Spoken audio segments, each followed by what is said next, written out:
Yeah. Yeah. James Doe 7, yeah, I'm on the line.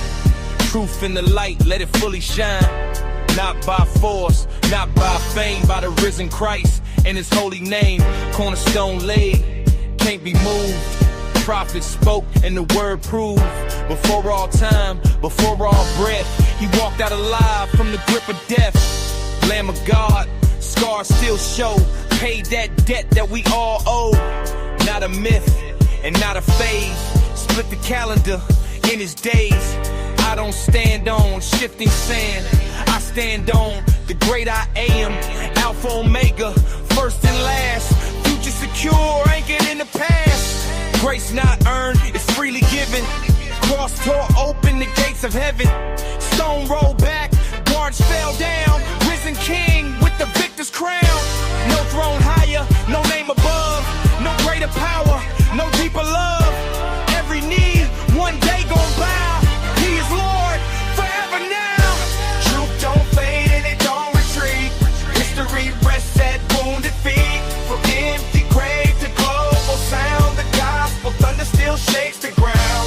James 007 testify bold. Not for silver and not for gold, but for the one who conquers sin. Walked out alive and it's raining again. Cornerstone solid, never alone. King eternal upon the throne. Lamb once slain, now glorified. Faith ain't blind, it's verified. Jesus Christ forever reign. Yesterday, today the same. Light of the world, the narrow way. Lord and Savior, King always.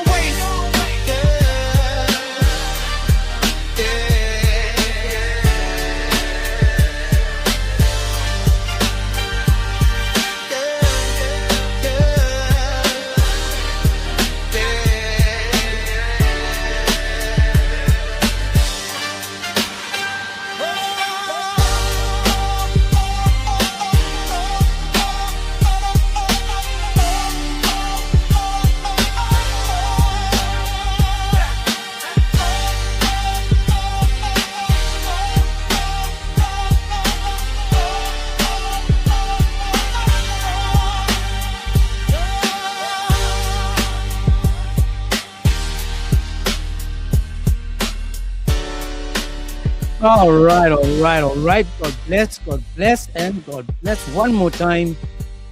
You in the back. So, all right. So, I was going to do a different topic, but I watched the Korra and Sneako interview, and I was inspired. I was inspired by the Sneako interview. So, when we're looking at the Sneako interview and the Korra interview, let me just turn this picture. There we go. So when I watched this interview, which is quite interesting, it got to the point where it seems as if she's going to be wanting to talk to Candace Owens. Now, Candace Owens, someone I used to enjoy, and then she just went totally nutty. Just saying. She just went crazy and changed her, So then I decided that I'll step back and not give her the attention she needs. But now Korra thinks that she can go on to Candace Owens and have the conversation with Candace Owens. She said, I'm not going to debate her. I want to have a conversation with her. But the topic today is, as you can see, according to the screen, it says that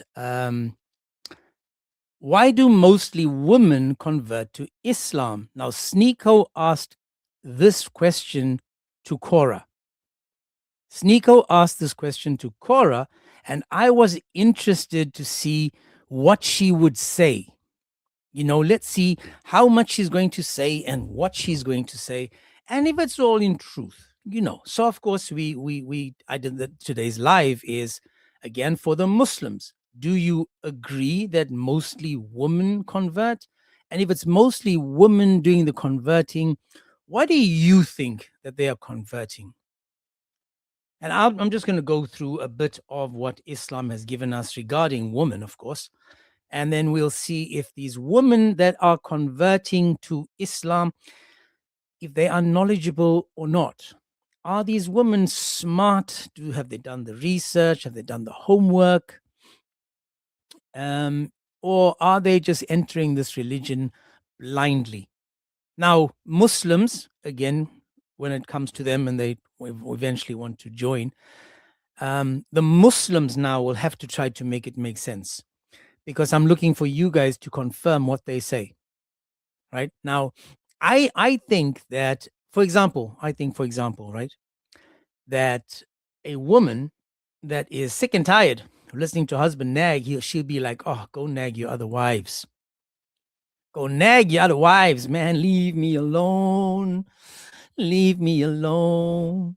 She'd be like, "Come on, man. Give me a chance to, recuperate, yada, yada." So I listened to it. We're going to watch the video a couple of times today, a few more than a couple of times, because I want to watch it and then go to Hadiths, Quran, and see what it actually says. I also then created another image for us to also check to see if, are these, and I'm not going to lead with this picture, this image, because this will push the Muslims away, because this one gives you, for example, the reasons as to why you shouldn't become a Muslim. That's why I'm sticking to the first one now, just to just to let the Muslims join in. And see, my man God Logic in the UK is joining as a guest. What's up, my man? What's up, my man? Logic, you want to come up, dude, for a couple of seconds and tell us about your trip so far? You're more than welcome to do that. I know you caught me live because now you're UK time. And I'm dressed as a ninja, man. You wouldn't tell the difference, Logic. Let me show you this. So, guys, if Logic can tell the difference between me and Korra, then he is welcome on stage. If he can't tell the difference, if Logic can't tell the difference, he is no longer welcome to this live. Can you tell the difference, Logic, between me and Korra, my man? I want you to look carefully now. Look, don't get bewildered by the eyes, Don't get confused by the eyes. Just look deep into my eyes and tell me, can you tell the difference between me and Korra? Don't laugh. I'm asking you a straight question. And my mods got you, man. Why aren't you a mod? My mods got you. They will ban you if you answer wrong now. Come on, Mr. Logic. Come on, Mr. Logic. You tell me, can you tell the difference between this face and let me show you the other face. Let me show you, man. Hang on a second. Oops. See that, guys? He can't tell the difference. You see that? I got him on a checkmate. Look at that.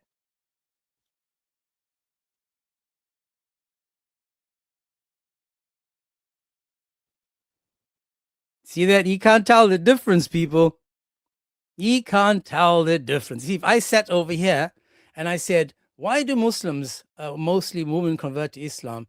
And you saw my face with the name Korra, you guys would not know the difference. You guys wouldn't know the difference if it slapped you on the face. So Enzo says, can anybody imagine Korra versus James, something, yada, yada? But that would be lovely. So let's just get back to it. So the topic today is, as I said, we're trying to understand why is it that Islam or Korra and Sneako having this conversation and is now asking the question. Sneako says to her, well, hang on a second. Why do you think mostly women are converting to Islam? We're going to watch this now, and we don't mind watching how these Sneako and Korra interact. But I want to address now, for those in the chats, for example, I want you guys, now I want all of you non-Arab people to notice what's going on in this, right? Non-Arab Muslims. Notice in the chat, I've been called, let me just see, I want to show you guys. You guys, they're calling me, they said, yes, you're, not you are, you're Indian. Another one says, he says that you are Hindu. Now, notice, guys, these guys, without a doubt, are showing that they are negative to Hindus or Indian or whatever it has to be, right? It doesn't matter. But these guys are, trying to think this is an insult. So if they insulting Indian, Hindu, and these people, Indians or Hindus, are now thinking about coming to Islam, this is what you are in for. That these guys, who the Arabs are the bottom of the shoe. These Muslim Arabs are the bottom of shoes. I mean, when you wipe your backside, you'll see their face on it. But they think they're better than most people, and which is really unfortunate because they are not. These guys are definitely not.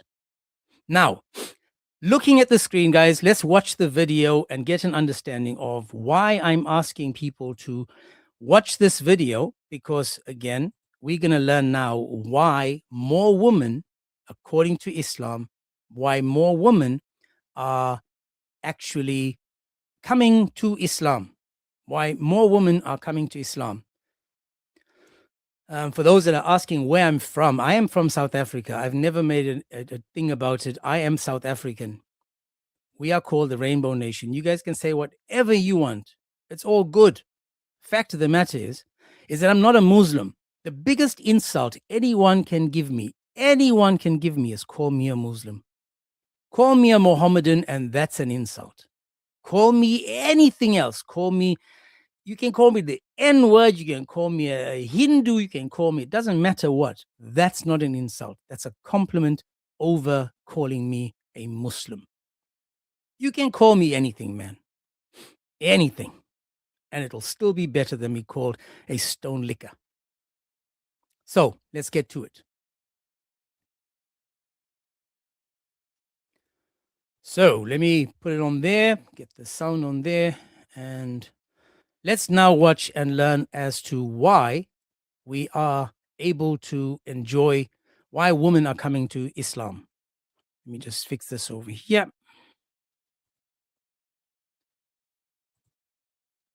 Okay, tell us, please, why? Why do you think it is that women are reverting to Islam more than men? Because oftentimes you hear people say that Islam is a masculine religion, and obviously it is, but it's also equally a feminine religion. And I don't think people in the West understand that because of the propaganda. But when women realize that, they revert in mass numbers. And in a way, maybe I'm jealous that I can't convert as many men as I would like to, because women seem to be more receptive. Is it their open hearts? Why are they open to this knowledge? I think it has a lot to do with the way our society kind of portrays women, right? I think that a lot of the way that society portrays women is that they view women as essentially like, objects or whatever it may be. Islam obviously directly combats these things with things like hijab and all of the rights that women get in Islam. So I think a lot of women, especially in terms of sincerity, I think that women are more receptive in that regard. And I also think that women are realizing that Islam is not this oppressive religion that people are trying to make it seem. Islam gives women all of their rights. Islam cherishes women. Islam says that the best of men are those who are best to their women. Islam says that you cherish your mother 3 times before you cherish your father, right? Over and over again, it's painted all over Islam, all of these rights that women get. And when women come across these things, they're taken aback, because obviously growing up in the West, you think Islam is this demonic, violent religion that oppresses women and hurts women and so on. And when they see these things, it really touches them. Why do you think it is that women are reverting to Islam more than? Okay, so we're going to have to watch it again, and we're going to have to break it down again, because as they speak, we're going to have to go through what she says. And that's right, dude, for Christ, hit the nail on the head. This woman, this girl, she speaks like Speedy Gonzalez. She says a lot while at the same time saying nothing.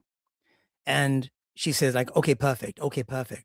Now, she didn't say it on this video just yet, but when she says, okay, perfect, you can see that nothing's resonated yet. It hasn't set into her brain yet. She's still struggling with this. And now we're going to watch it again. So now the question is, and I'm asking you Muslims to either confirm or deny what she says. Is this the reason why most women are becoming Muslim? Sneako said he wished he could get more men to become Muslim. So he's obviously, using his charm and his chipped tooth to get these people into Islam, women, by, lying to them. But did Korra lie when she said this? Is this a lie or is it the truth? So we're going to watch it one more time. And then on the third one, we're going to break it down. So she speaks fast, so listen quick.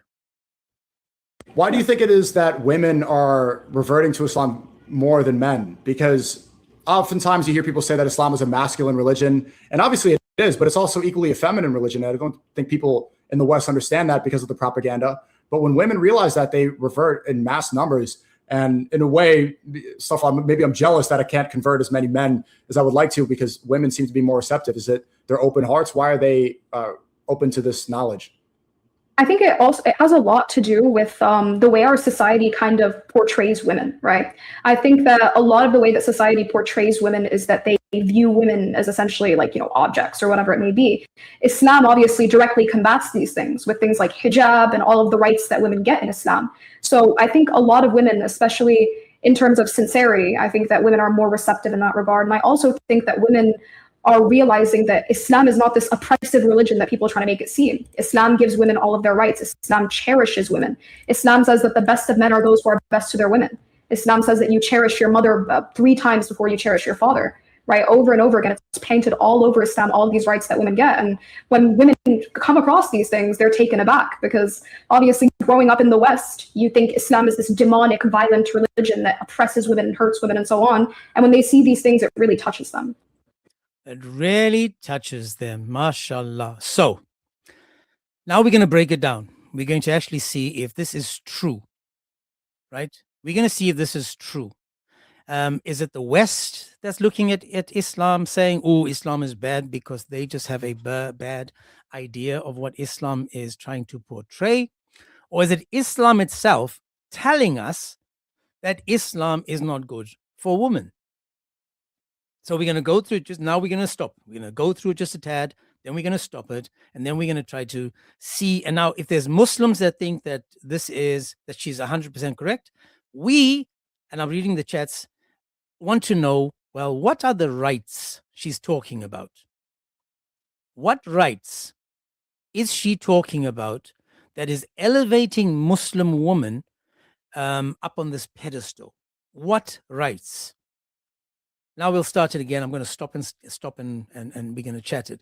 And for those already, sending me all this hate stuff and whatever restrictions, don't be cowards. This is a conversation. You guys are more than welcome to come up and educate us. We're just asking for any Muslim to educate us so that we don't have to fall into the trap of having these silly lives again. Salam al-Masih, everybody. Salam al-Masih. God bless you guys.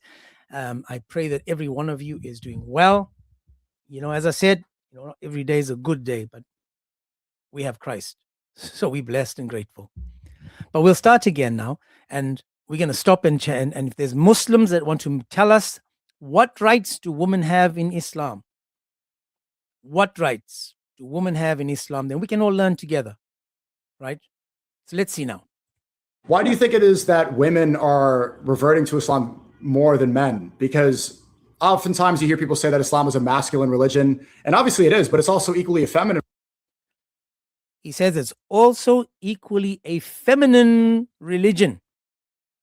Now stop. Don't go there. Just because they all sit and pee, it doesn't mean that's what he's thinking about. So it's a male religion and a female religion. It's a masculine and feminine religion. Notice that he didn't give us any ideas or examples of what he meant by that. So now we know that it's a feminine religion as well as a masculine religion. I don't think people in the West understand that because of the propaganda. But now he's saying it's the propaganda. So what we now, this is what's where it's going to start. So the West is only dilulu because of the propaganda. So this is important, people. It is because of the propaganda. We have to ask ourselves, is it the propaganda that the West themselves created, trying to make Islam look bad? Or is it because we just read? Is it because we have the ability to open up our books and read? Sorry about that. Let's see. Women realize that, they revert in mass numbers. So now they're reverting in mass numbers. Mass numbers.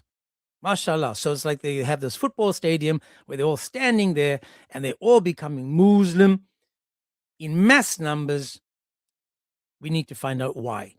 Where do we go to find this in mass numbers? What is the reason for these conversions?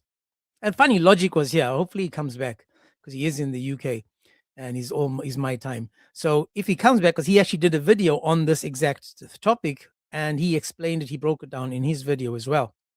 The reason why. So this will be interesting. And in a way, maybe I'm jealous that I can't convert as many men as I would. Imagine being jealous that you can't convert enough men. Sneako, I have faith in you, man. You just have to have one of your little slumber parties, Get the Watcher to join you. I like to, because women seem to be more receptive. Is it their open hearts? Why are they open to this knowledge?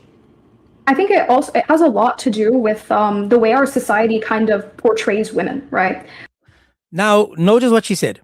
We're going to have a separation here, guys. We are separating now society and Islam. Now, the question would be, which society? Is it society in the West, society in Arabia, society in the Far East? Which society? Are all societies ganging up against Islam collectively? Have the people in South America spoken to the people in Alaska, who spoke to the people in China, who spoke to the Aborigines in Australia, who connected with the Maoris in New Zealand, who spoke to the Zulus in South Africa? Did they all get together, conspire against Islam collectively? Did they all have this one meeting without including any Muslims and write something or come up with something to go against Islam? Or is it Islam itself that caused people in different societies to have these conversations? Is it the different societies, or is it because of Islam? Now keep tapping and sharing, guys. It's restricted already on the YouTube, on the TikTok. So please tap, share, tap and like. Tap and like. Let's go some more. I think that a lot of the way that society portrays women is that they view women as essentially like, objects or whatever. So now listen to what she said. Society is viewing women as objects.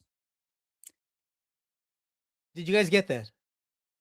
Society is viewing women as objects. You'd say, if I was to just make a comment, it would be like me saying, your women are like fields.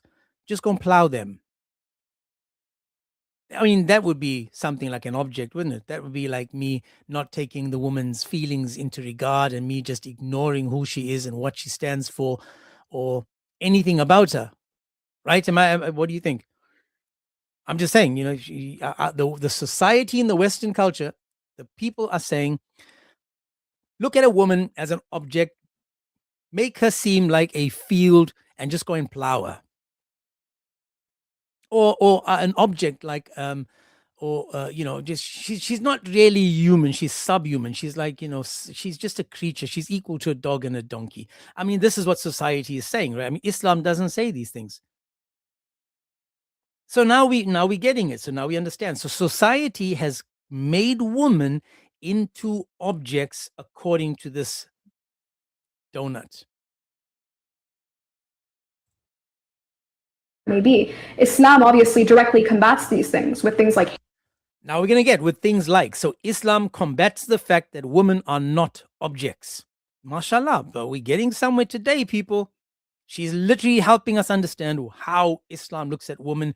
Women are not objects for you to use and abuse, to swap and chop and change, for you to ride and hump as you wish. Nope. They are not toys. They are not objects. According to her, women are not objects. Now she's going to give us hijab and all of the rights that women get in Islam. So the hijab and all of the rights women get. All of the rights, and the hijab is one of them. You have the right to wear the hijab. If you don't wear the hijab, this will be held against you in a court of law. And then you will be summoned, and everything you say outside of that hijab can and will be used against you. Oh, I think a lot of women, especially in terms of sincerity, I think that women are more receptive in that regard. And I also think that women are realizing that Islam is not this oppressive religion that people. Islam is not an oppressive religion. Islam is not an oppressive religion. Can you believe this? Can you believe the willful BS by these people? How evil and sick must you be to sit on a stage talking to people and lying to them? So this is now, it's not an oppressive religion. People try what, Korra? Trying to make it seem. Islam gives women all of their rights. Islam cherishes women. Islam cherishes women. We're going to go through a whole lot of hadiths and Quran today to see if women are cherished in Islam. What rights do the women have in Islam, Korra? Why didn't you tell us the rights? What, the right to wear a hijab? That's the right? You have the right to be beaten. We'll get to all of that later. So now we have Korra, right? Now this girl who's trying to talk to she's trying so hard to talk to, what did I say her name was? Candace Owens. They're trying to get her up there. They're trying to give her some, make her something she's not, which is smart, because the woman in Islam, according to Islam, is a half-brain. Oh, hang on, you have the right to be called a half-brain. That may be used against you in a court of law, since the testimony of 2 women is equal to 1 man. Can't make this up. Islam says that the best of men are those who are best to their women. And now, if this was true, that Islam says that the best of man who is best to his woman, that would be fantastic. Go and tell Aisha that after Muhammad struck her in the chest. Go and tell the people that have experienced 434 firsthand in their homes. Now, for those that don't know what 434 is, it's where you gently, without leaving a mark, use a fictitious miswak or siwak to strike your wife. It's like using a feather. It's just to remind her that even though she's the best of creatures, she will still be treated like a camel, a dog, or even a donkey. Islam says that you cherish your mother 3 times before you cherish your father. You cherish your mother, who is called a half-brain, equal to a dog and a donkey, 3 times more than you do your father. Now, this is where I want Muslim women to engage. Am I saying this to be nasty, or am I quoting Islamic references? Islam itself teaches this. This is where I'm asking you guys, women, Islam, Muslims, where do you find all this? If I treated my wife like a queen, and then I still 434'd her once a month, once a year, does that sound like I'm treating her well? Or is it, he just does it once a year, that's fine. He just does it once a year, man. Come on, man, it's just once a year. Don't make it sound like it's more than that. You know what I'm saying? So don't make him, come on, man. Don't be nasty, people. Don't be nasty, man. So saying that someone is the best, or saying that something is fantastic, mashallah, beautiful, but then striking them afterwards, come on, man. So one of the guys in the chat, he, instead of requesting up to have a conversation, he said, read Sahih Muslim 1478. Now, I will read it, but we're going to finish up with the video first, and then I'll go to that first, because I'm looking for, now, if you're saying, for example, I'm just saying generally, if I'm saying that I treat my wife the best of any woman that's ever existed, yet once a year, I strike her. Once a year, I kick her backside and I remind her I'm the boss. Does that make me a good person? And am I elevating her to a higher status? Am I making her seem fantastic to you guys? Or to her, does she feel that she's worth it when she gets whooped once a year? But we'll go to that. Thank you so much, whoever gave me that hadith 1478. I will go to that. Right, over and over again, it's painted all over Islam, all these rights that women get. And when women come, again, she hasn't told us what the rights are. She hasn't said these are the rights. We don't know what the rights are yet. She just says that they must be treated. That's not a right. Across these things, they're taken aback because obviously growing up in the West, you think Islam is this demonic, violent religion that oppresses women and hurts women and so on. And when they see these things, it really touches them.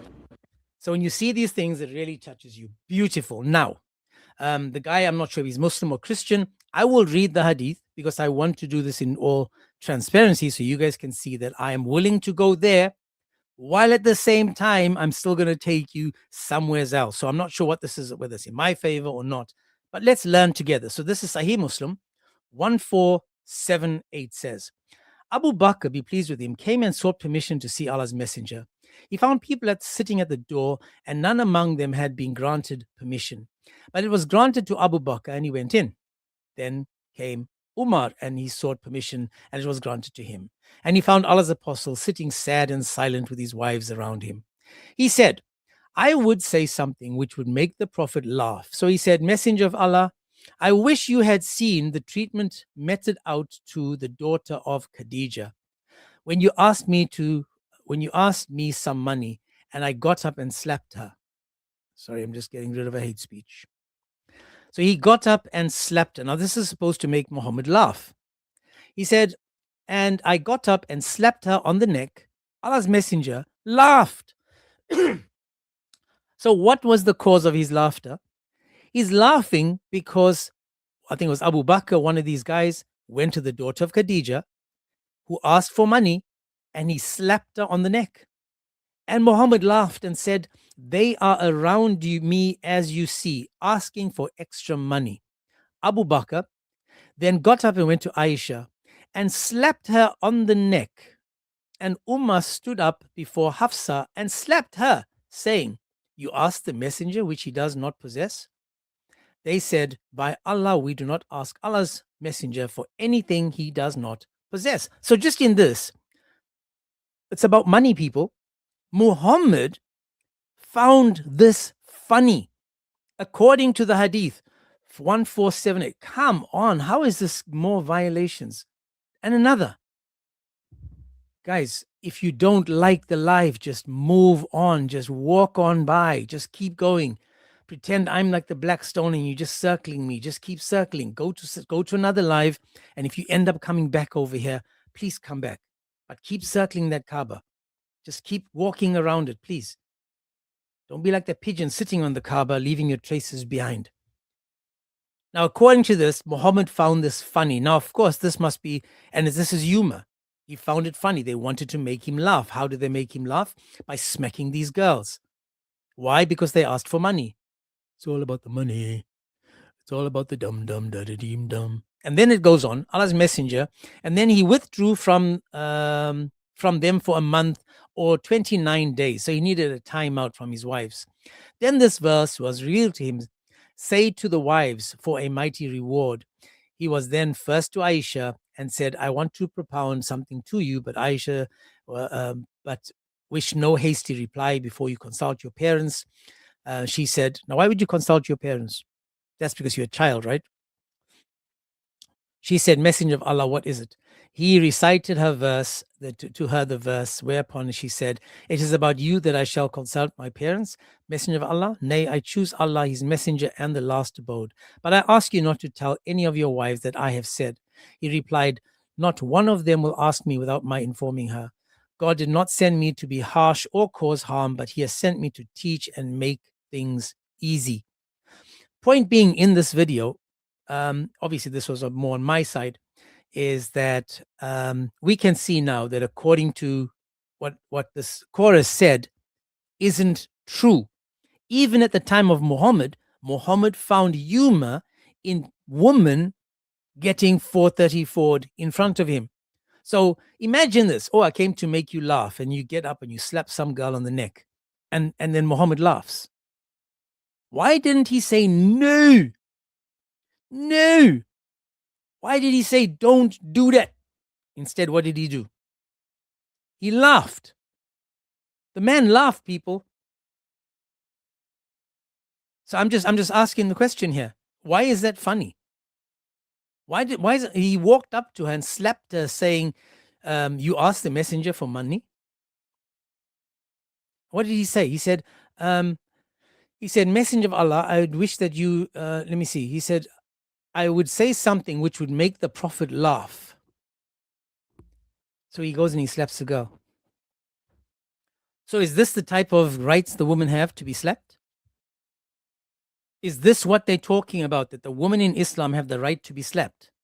That the women in Islam have the right to be 434'd? That the women in Islam have the right to sit behind a man? The women in Islam have the right to, come on, man.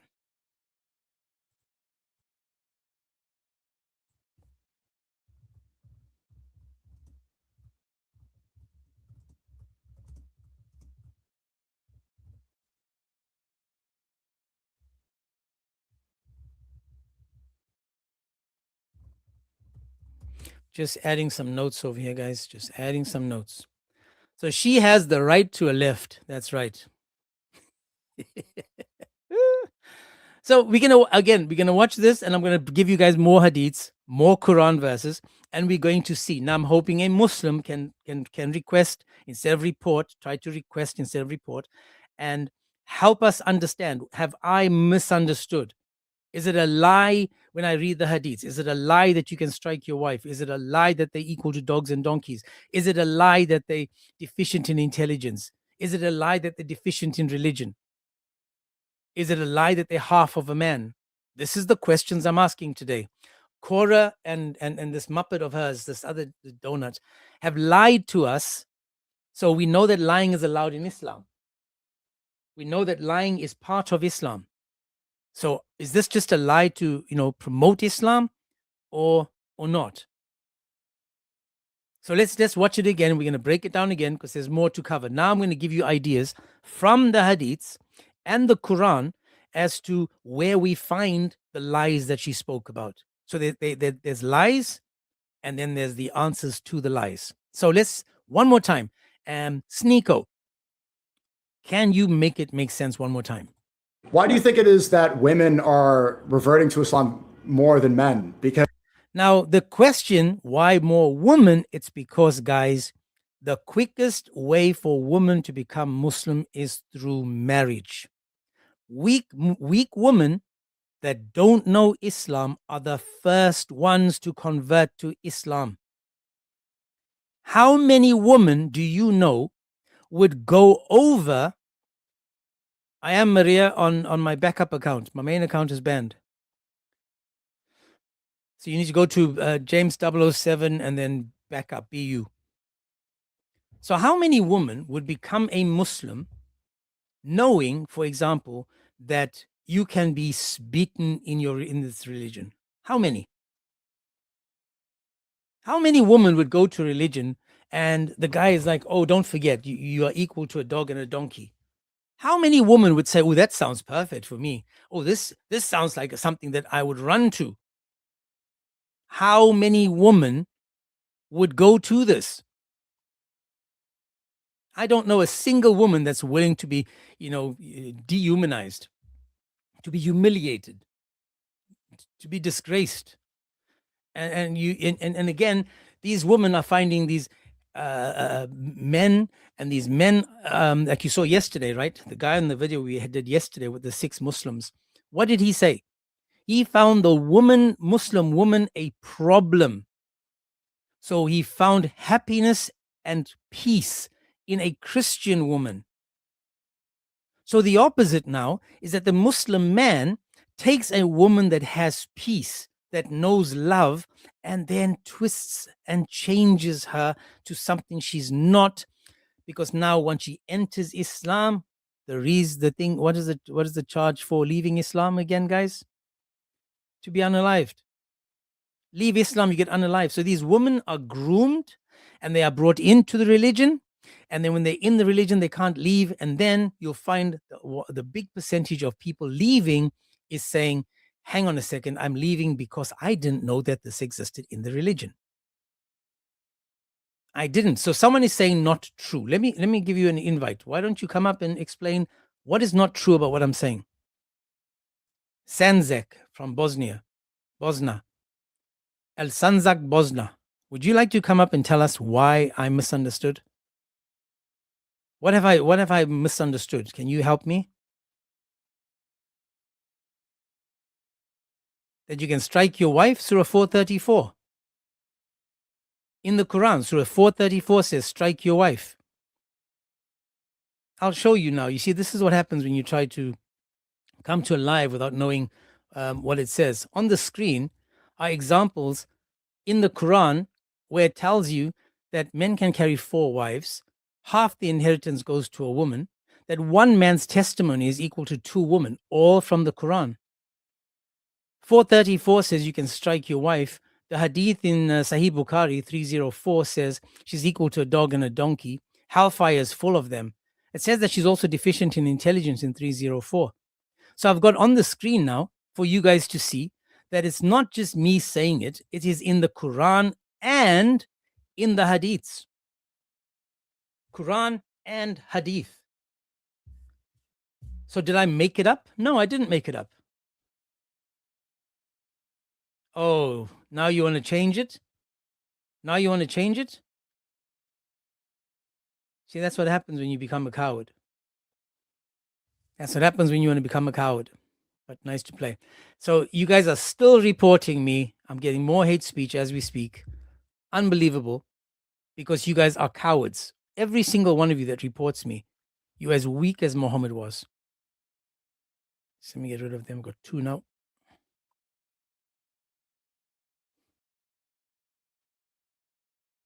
Can't make this up, people.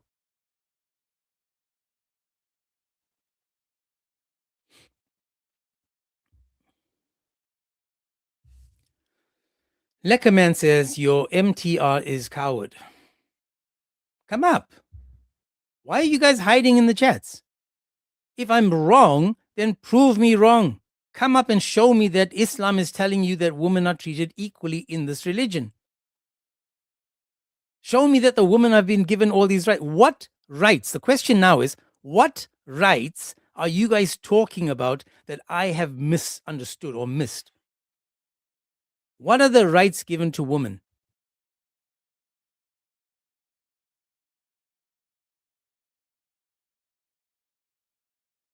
But let's keep going. One more time, and then I'm going to give you guys from the hadiths and the Quran, as I just showed you, because I showed you on the screen right now the different hadiths that we have and the Quran that tell us about the woman in Islam. And we're going to go through it. Even from where we are, we're going to start there, and we're going to end up going all the way to female clip, and snip.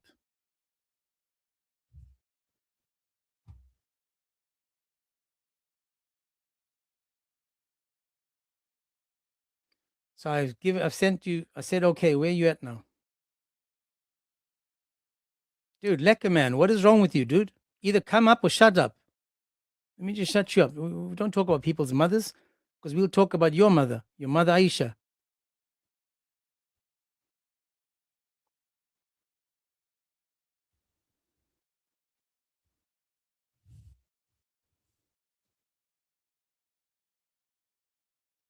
You know, I'm accepting the requests, and they're not coming up. Not sure why they wouldn't do that. But now we're going to go through the hadiths. For example, the women in Islam have a right to be clipped and snipped. In Islam, the women have a right to be clipped and snipped. Now, it doesn't say, oh, it's up to them. It doesn't say they have the freedom of choice, because in Islam, nothing is free. In Islam, you're commanded to do something, and it's by the will of Allah, so nothing can happen if it's not Allah.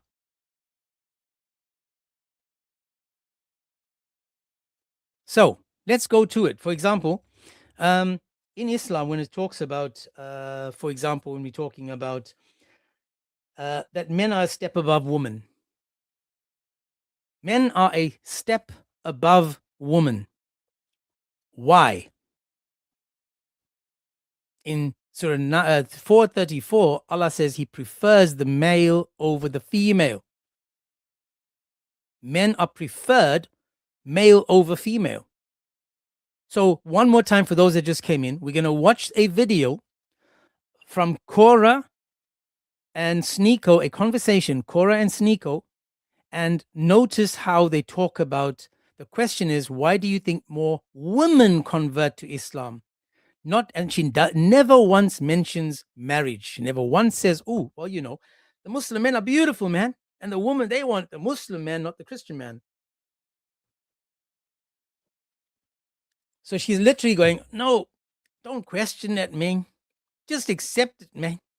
Just accept it. So let's watch it one more time. Is oftentimes you hear people say that Islam is a masculine religion, and obviously it is. Why do you think it is that women are reverting to Islam more than men? Because oftentimes you hear people say that Islam is a masculine religion, and obviously it is, but it's also equally a feminine religion. I don't think people in the West understand that because of the propaganda. But when women realize that, they revert in mass numbers. And in a way, maybe I'm jealous that I can't convert as many men as I would like to, because women seem to be more receptive. Is it their open hearts? Why are they open to this knowledge? I think it has a lot to do with the way our society kind of portrays women, right? I think that a lot of the way that society portrays women is that they view women as essentially like, objects or whatever it may be. Islam obviously directly combats these things with things like hijab and all of the rights that women get in Islam. So I think a lot of women, especially in terms of sincerity, I think that women are more receptive in that regard. And I also think that women are realizing that Islam is not this oppressive religion that people are trying to make it seem. Islam gives women all of their rights. Islam cherishes women. Islam says that the best of men are those who are best to their women. Islam says that you cherish your mother 3 times before you cherish your father, right? Over and over again, it's painted all over Islam, all of these rights that women get. And when women come across these things, they're taken aback, because obviously growing up in the West, you think Islam is this demonic, violent religion that oppresses women and hurts women and so on. And when they see these things, it really touches them. Okay, so why do women become Muslim? Remember, they're deficient in intelligence. Remember, they're half-brain. Remember, they're not smart enough. Remember, the testimony of 2 women is equal to 1 man. So when a woman accepts Islam, it's because of her deficiency in religion. According to Islam, people, not me. This again is according to Islam. The reason that women are susceptible and are able to become Muslim, it's because according to Islam, they are deficient in intelligence. Now, we've got a guy at the bottom saying Quran only.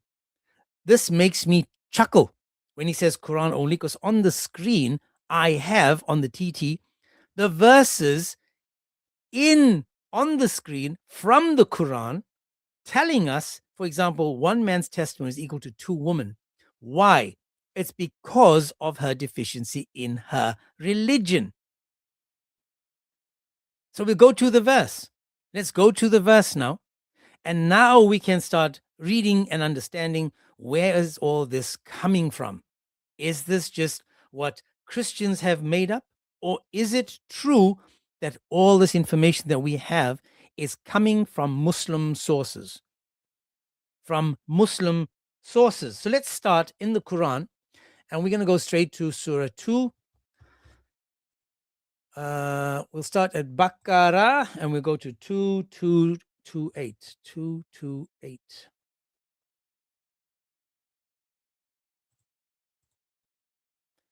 Let me see.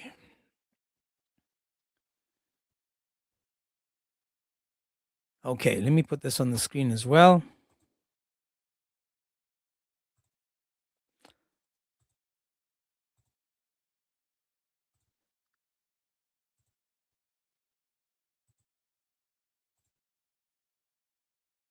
Alrighty, so now we're going to just watch it on screen over here. I'm not going to turn the camera for those on the TT. I'm just going to leave it over here, and just unfortunately, but I can't be bothered to keep turning the camera. Maybe I'll do it.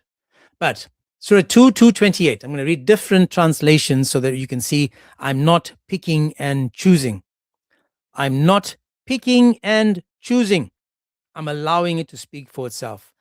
It says, divorced women shall wait by themselves for 3 periods, and it is not lawful for men to hide what God has created in their wombs, if they believe God in the last day. In such time, their mates have better right to restore them if they desire to set things right. Women have such honorable rights and obligations, but men have a degree above them. Men have a degree above them, right? So are they equal? No. Do men have a degree above them? Yes. Can a woman say no to a husband? Only if it's an emergency. If he calls her, then she can't. If he calls her, she has to jump, hop, skip, whatever he wants, right? So according to that, that's the one. Then it says women have the same rights as their men, as men have against them, but men have a degree above them. So you can have the same rights, but the men are above you. I'm reading all of them because I don't want you guys to think that I'm being selective. And they, women, have rights similar to those of men over them in kindness, and men are a degree above them. So men are a degree above them, right? In 434, because the men are a degree above them, the men are also, let's go to 434. This one says that men are the managers of the affairs of women, right? We'll start over there. Men are the managers of the affairs of women. Men are the managers of the affairs of women. Why? Why? Is it because women can't be managers over men? Let's keep going. And it says, and Allah preferred in bounty one of them over another. So the God of Islam, he prefers one of them over another. Why are women coming to Islam? Because the men are preferred. And for that they have expended of their property. Righteous women are therefore obedient, guarding the secret of Allah's guarding. And those, now here's the part to show you even more love from Allah. He says, and those you fear may be rebellious, meaning they are not rebellious, they haven't done anything wrong, but you fear disobedience, you fear rebellion, admonish, banish them, and strike them. So the verse now that's talking about women being elevated to an amazing status, that women are elevated and they are free in Islam. Yes, they are free to get a right and a left and another right and another left, all in the name of Allah. So now, as I said, listen what he said. He said, sometimes you've got to reset them. Zanzak Bosna said, sometimes you've got to reset them. Do you guys see this? This is on TT. The guy wrote in the chat, sometimes you gotta reset them.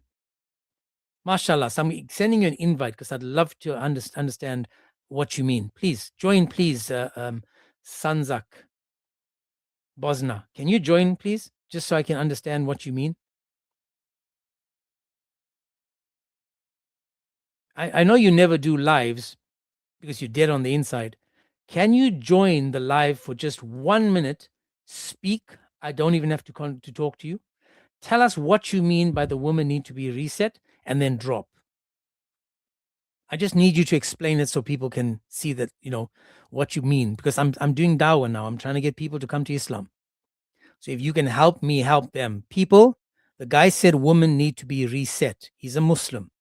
He said he doesn't do lives. But he says sometimes women are hysterical and need to be reset. Instead of, he says, using the word beat or, hit, he says reset. All I need you to do, my man, is to come up and use your words and say it proudly.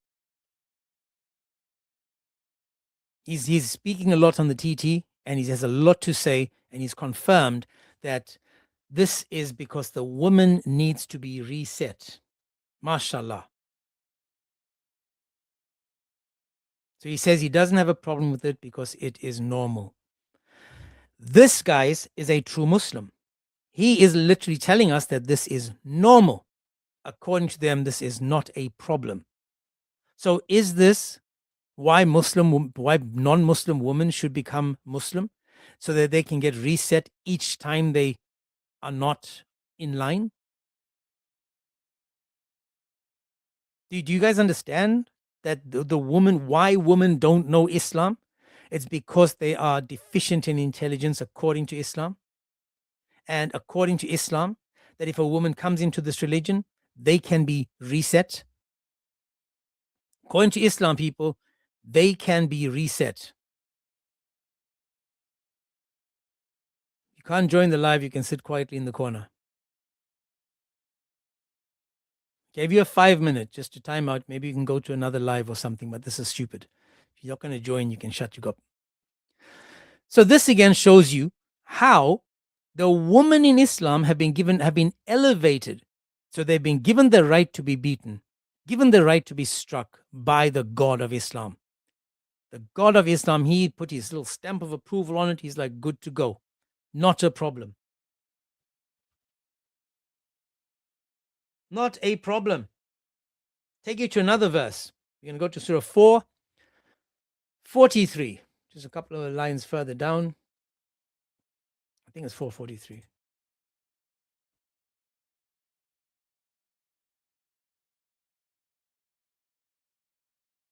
Okay, now this is where it's going to get interesting, because, oh man, I don't know why my PC keeps going off.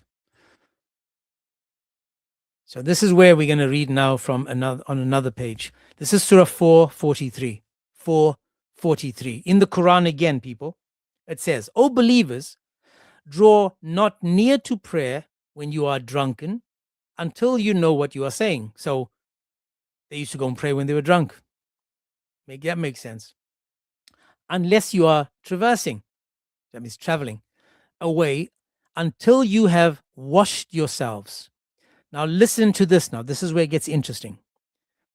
"But if you are sick, on a journey, or if you come from the privy, or you have touched woman, and you can find no water, then have recourse to wholesome dust and wipe your hands, your face and your hands." So if you take a dump, or if you touch a woman, it requires you to wash. If you take a dump, using the privy is basically going to the toilet. Taking a dump, or you have touched woman,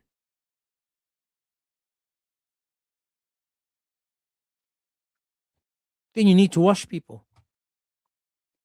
Then you need to wash. MashaAllah, isn't that lovely? Now you have the right to be treated as a toilet, taking a dump. You have the right so that the man can wash. Now, the funny thing is, when you're reading it and you see how the Muslim don't understand the Quran, because the Quran says it's an easy book, Hilali and Khan say, add to it, and they tell you the meaning. It says, in a state of sexual impurity and have not taken a bath, except when traveling. Except when traveling. So it's saying there's an exception to the rule. Do you see what the woman is now in Islam, how the woman is viewed? She's equal to going to the toilet. She's equal to a man taking a dump and then washing his hands. You've touched a woman? They're like, no, it means if you did the dingy. It doesn't say that in the verse. It says if you've had contact with the woman, if you have touched the woman. Contacted the woman. You see that? This is the problem with Islam. You've just taken a woman and you've put her in the toilet with the dump. Now she has the right to be called or equal to dump to toilet. She has the right. Go to the toilet. Just make sure if you go to the toilet and take a dump or you touch a woman, make sure you wash your hands. Just make sure you touch your hands. Let's go to Surah 4:4. Again, this whole Quran is talking about Nisa, talking about the woman. 4:4.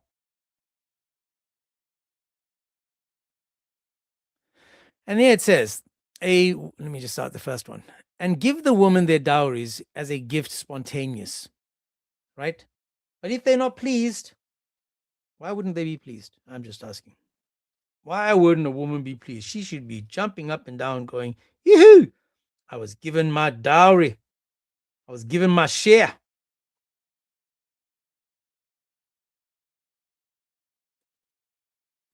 And then it goes on, it says, and any woman given to blah, blah, blah, at the time of marriage, the good heart, take your pleasure. And this goes in hand again with Surah 2, 223.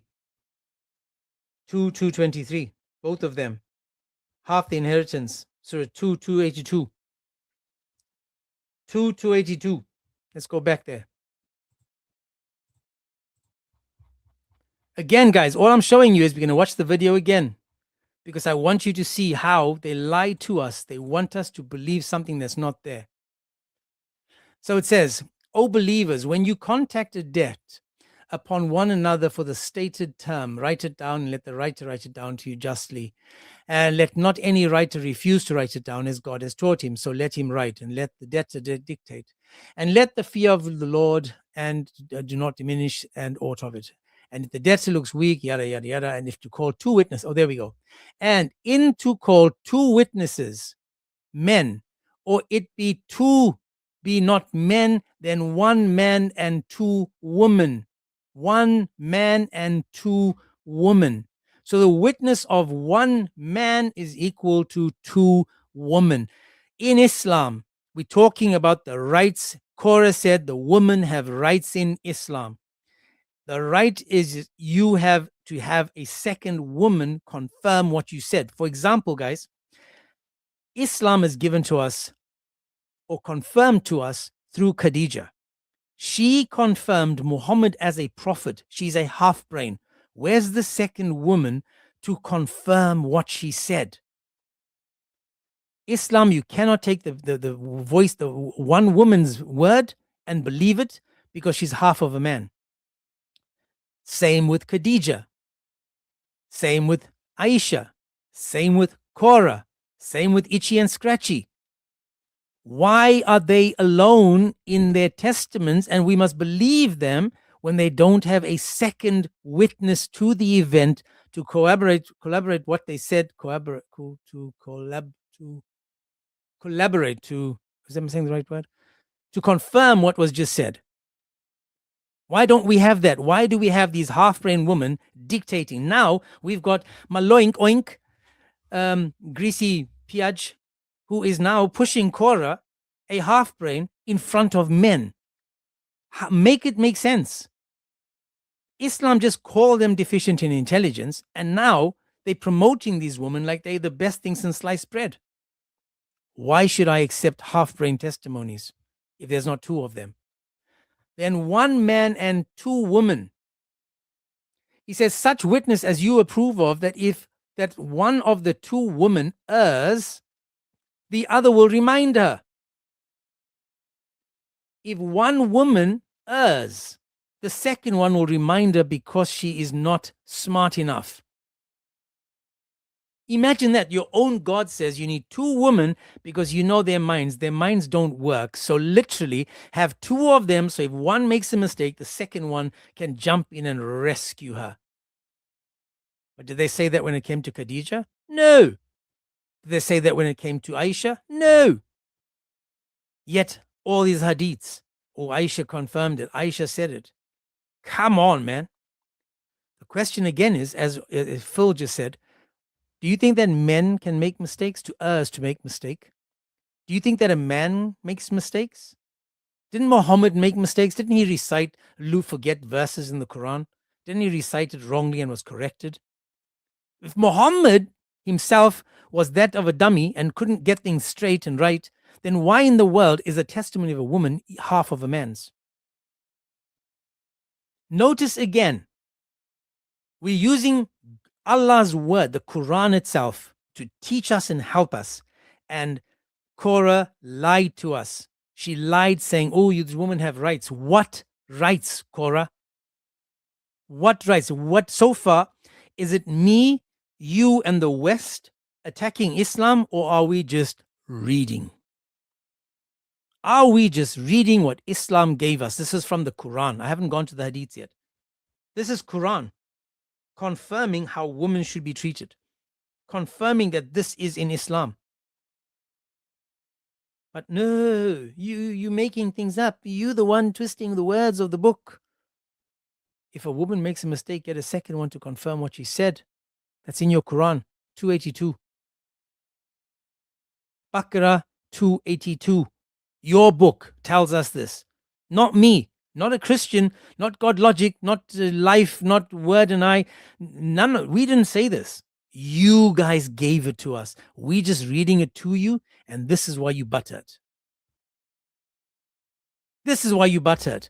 Now, for those that came in again, I see there are lots of people coming in again. I'm going to play the video one more time, just so that you guys can see what I'm talking about, because I want you guys to see this is why the topic today is Sneako asked Korra, why do you think more women come to Islam? The perfect best answer would be, yeah, well, it's because they're half brain. They're not smart enough. They don't understand much. And because they don't understand much and they're not smart enough, then, they will choose another religion.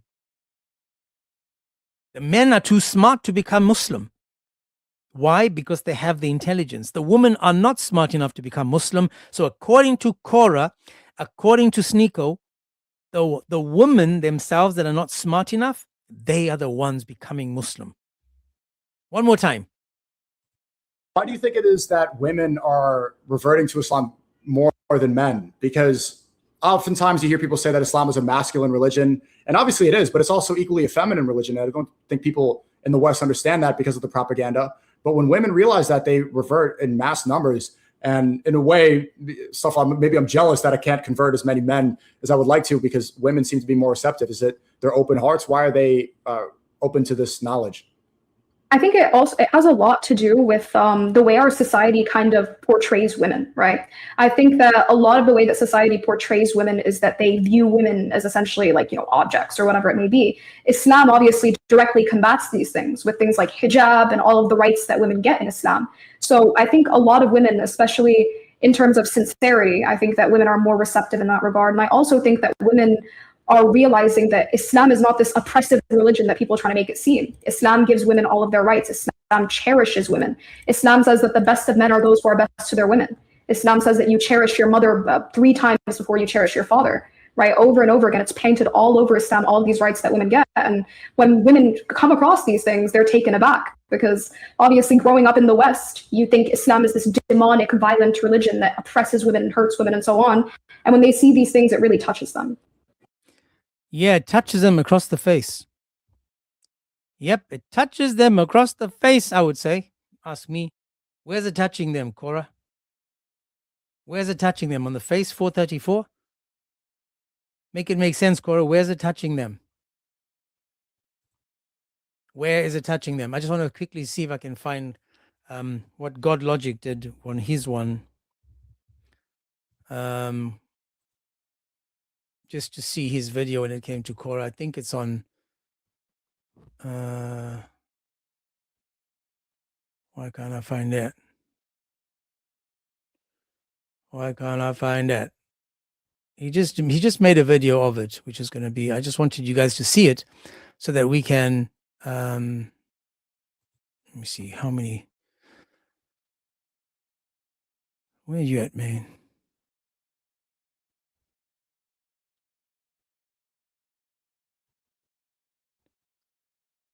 Man, how many God logics are there? You got a ball God logic, you got a white haired God logic, you've got no image God logic, you've got God logic with 13 followers, you've got 16, you got 192,000. Man, how many, man? I can't find it. I'm not sure where it is. I'm not sure where it is. Maybe he made it a couple of days ago before he left to the UK. Anyway, maybe it's on another one, but it's fine. Yeah, I'm on that one now. GL Apologetics. Let me see if I can go there.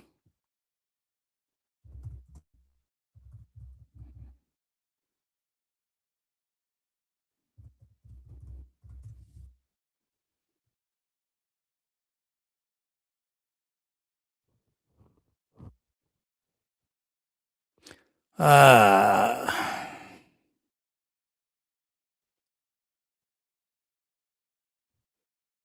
yeah, don't know where it's at. I just saw a video he made the other day, but that's, I don't know where it is. Oh, there we go. Maybe that's it. No. No, but it's okay. So far, I just want to say, right? So far, what we've seen is that according to Korra, according to what they've presented, it's 100% absolute lies, rubbish, nonsense. So what we're going to have to do now is go to the hadiths.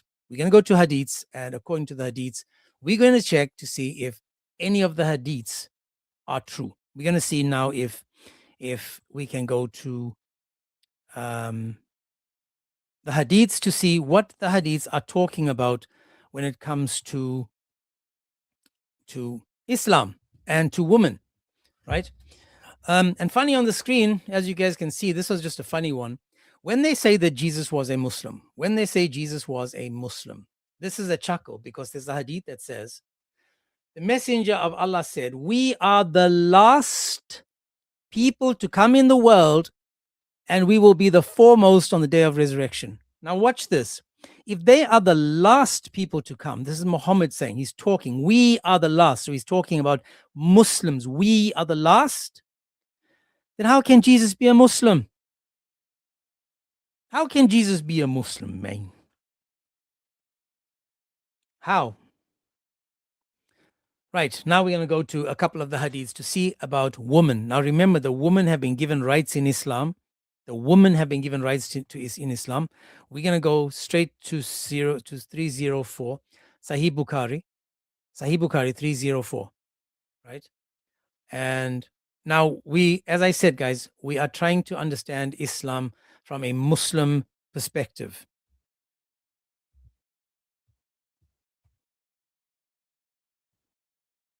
What am I going to do?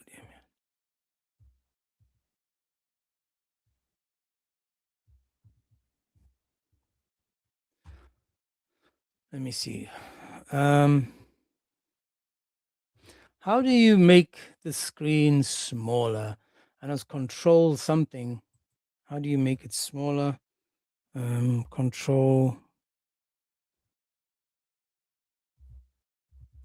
Oh, never mind. I'll just zoom out over here so you guys can see it. There we go. On the TT. There we go. So we're going to read this now. And remember what Korra said. Korra said, women have rights in Islam. This is why women become Muslim. Sneako said, Korra, why do you think more women convert to Islam? So far we've seen, Islam said the women are deficient in intelligence, meaning they're not smart. And this would be the reason now for them to become Muslim. Because the men are too smart to convert, according to Sneako. He said, I wish I could convert more men, but the men are intelligent and the women are converting because the verse that we're reading now teaches us that they are deficient in intelligence. Let's read. It says, once Allah's messenger went out to the Musalla of blah, blah, or the blah, blah. Then he passed by the woman and said, O woman, give alms, as I have seen the majority of the dwellers of hellfire were you woman. So he's already hit. Just off the bat, man, this guy is like, man, you guys are the majority of hellfire. Imagine now, come to Islam. Please, ladies, come to Islam. And the ladies are like, oh, fine, let me become a Muslim. And then you go, yeah, let me tell you why you come to Islam. It's because I've seen the majority of women are in hellfire. You can, come on, man. You can join in. It's all good, but you're just going to be deficient in religion and intelligence. He says, I've seen the majority of the dwellers of hellfire were you woman. So you have the right to be called a dweller of hellfire because you are a woman. And then it says, they asked, why is it so, O Allah's messenger? Now imagine these girls sitting down thinking, oh, let him just speak, man. You know how he is. And then he says, well, you curse frequently. Now we've heard Korra, the girl we're speaking about, Korra. You want to take a screenshot of what? Let me just zoom up over here. That's the hadith number for those that are looking for that. So we did a hadith on Monday, Tuesday, one of these days. We did the conversation with Korra, and you guys saw how she spoke. You guys saw how disgusting her mouth truly is behind the curtain. Behind the curtain, when she's talking to men, and this is supposed to be this was only Muslims, and they were learning about Islam, teaching, guiding each other, and that's how she spoke to men. What does Muhammad say? I have seen that the majority of the dwellers of hellfire were you women. Why, Muhammad? He says, you curse frequently. When Korra was swearing at the guy, calling him a rainbow and telling him that he's a PDF, yada yada, notice how naturally it flowed out of her mouth. It flowed out of her gob like it was not a problem, proving to us that she speaks like this normally. Yet here she was, thinking no one's recording it, speaking like that, and getting exposed for being a frequent curser. You curse frequently and ungrateful to your husbands. Now, what type of a husband wants a woman that sounds like a sailor if he's not effeminate? If he's not a cuck, what type of man will go for a woman with that type of mouth? It says, I have not seen anyone more deficient in intelligence. Now remember, guys, Korra said the women are running to Islam because they will have rights in Islam, and the right in Islam is telling you that you are deficient in intelligence. Just come on, man. Just think about this so far. You go as a woman, you find a guy, he tells you, oh, salaam alaikum, let me introduce you to Allah, let me introduce you to Muhammad. Oh, Muhammad was the best example. Even Jesus was a Christian. And you go, oh, mashallah, mashallah. And then the next thing is that he gives you the 434 after the ring is on the finger and the finger's in the ring. He's like, oh, let me give you 434. And then you go, why did you do that? And he says, oh, I forgot to tell you, Habibti. But in the Quran, it tells us that if you disobey, if I fear disobedience, I can strike you. And then she answers, he says, hey, shut your gob because you know you are deficient in intelligence. And then Muhammad goes on and says, not only are they deficient in intelligence, but they are deficient in religion as well. They are pushing Korra as this head. I mean, these Muslims are saying she's got 60,000 views, subscribers. She's almost on this amount and almost on that amount. You are letting a woman that has bigger gonads than you lead your religion, while at the same time telling us that she is deficient in intelligence. It says, a cautious, sensible man would be led astray by some of you. The woman asked, O messenger, what is deficient in our religion and intelligence? Here's the boom shakalaka, Korra. Here's the boom shakalaka to all you women thinking now of becoming Muslim.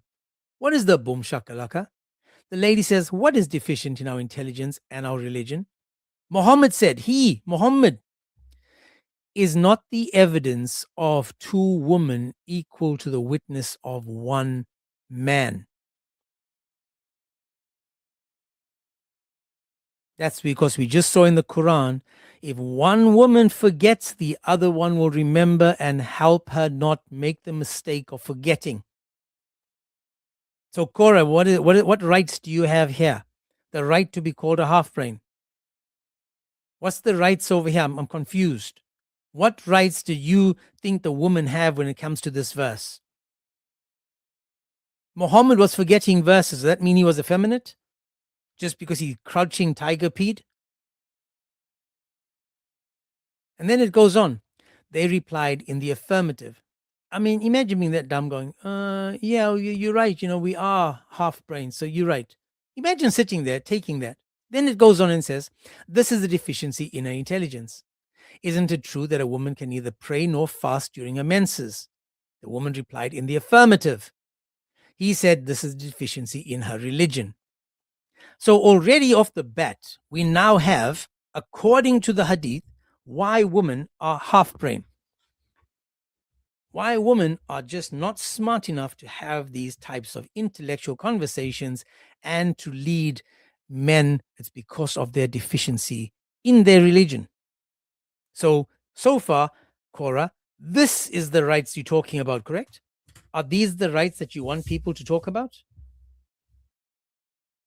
When you give dawah, don't you need a second person? So imagine if you join my live, I would say to you, is that true, Korra? I said, can you get someone else to confirm what you just said? Because I can't take your word for it, Korra, because your God tells me that you are a Dumbo, that you're not smart enough, Korra.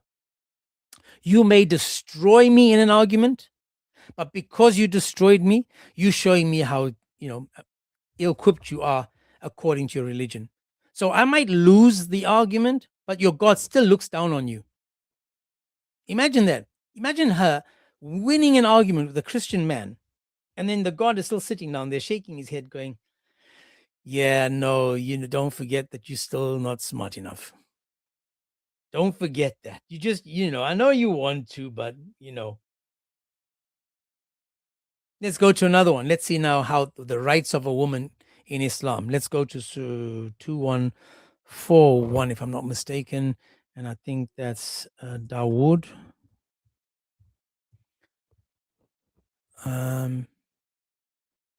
Okay, let's see some more now. So now it says, according to this one, it says, when a man calls his wife to come to his bed and she refuses and does not come to him, he spends the night angry. The angels curse her till morning. So you have the right to always say yes to your husband. You have the right to only say yes to your husband, not no to your husband, unless there's, you lost an arm and a leg, but that's even better because then you only have one arm to hold him with and one leg to open. So it's not a problem, really.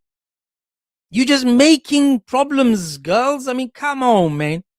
You break your leg, you didn't break your vajayjay. What's wrong with you? Don't cry about your leg. See, this is what they want you to believe, that the woman now has the right not to say no, because she will be cursed by the angels if she doesn't open her legs.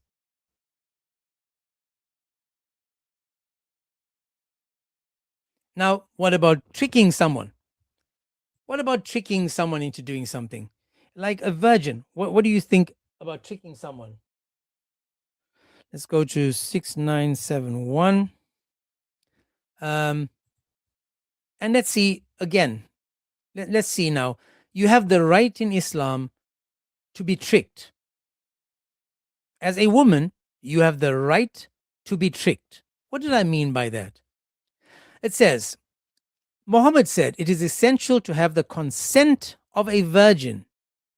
That sounds good. Now remember what Asim said. Sheikh Asim said that a virgin is just an unmarried woman. But this is not talking about an unmarried woman. It says, I said, a virgin feels shy. The Prophet said, her silence means her consent. Imagine going to court. You do the dingy, and the judge says to you, well, did she say no? And you go, no, she was quiet. It's okay. Then she was fine with it. So all those blue marks on her, she probably liked it kinky, right? Imagine that. Imagine the judge sitting down going, oh, okay, I got you. She didn't say no, but she didn't, say yes, but she was quiet. And you go, yeah, I scared the bejeebies out of her. And, and the judge is like, well, she didn't say no. Mashallah, that means her consent was given. This is why it goes on and says, some people said, if a man falls in love with an orphan slave girl. Now, again, we're not talking about women. We're talking about girls. Or a virgin, and she refuses, and then he makes a trick by bringing her two false witnesses to testify that he has married her, and then she attains the age of puberty and agrees to marry him, and the judge accepts the false witnesses, and the husband knows that the witnesses were false ones, he may consummate his marriage. So the whole marriage was based on a lie to an orphan child, a girl, So you lying to say, I have two witnesses, and then you grape her because you didn't have two witnesses, you didn't marry her. Imagine that. So you have the right to be tricked, coerced into dingy through lies and deceit. Who is the one that allowed this? Muhammad and his God. So you women that are going to Islam, because Korra said that the women have rights in Islam, women have rights in Islam. So far, we've seen the right to be beaten. We've seen the right to be called deficient in intelligence. We've seen the right to be called deficient in religion. We've seen that she is a child can be now lied to and conned into marriage and then raped. We've seen that a woman is equal to taking a dump. If you touch a woman or you wipe your backside and you come from the toilet, you can then wash your hands because you've done something disgusting. We've seen that a woman can't refuse a husband if he wants to do the dingy. She has to hop, skip, and jump, open up nice and wide so that he gets what he wants. Now, let's see a few more. The women have rights in Islam again, but let's see, what about FGM? The woman in Islam, FGM. 1 second.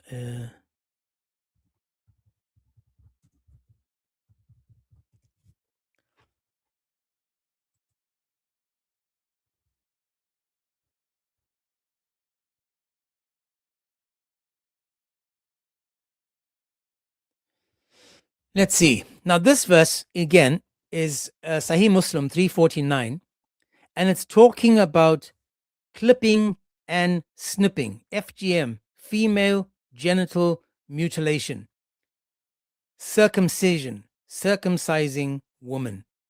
In Islam, to circumcise a woman is allowed. It's not a cultural thing, it is a religious thing, as we will see. As we will see. When anyone sits amidst four parts of the woman and the circumcised parts touch each other, a bath becomes obligatory. I'm going to explain more. According to Islam, there's more to this.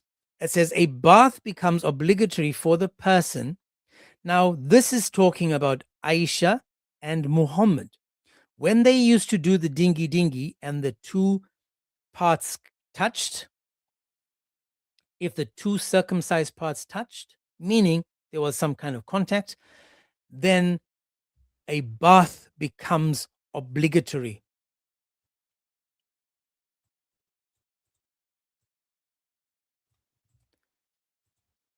Just want to do this.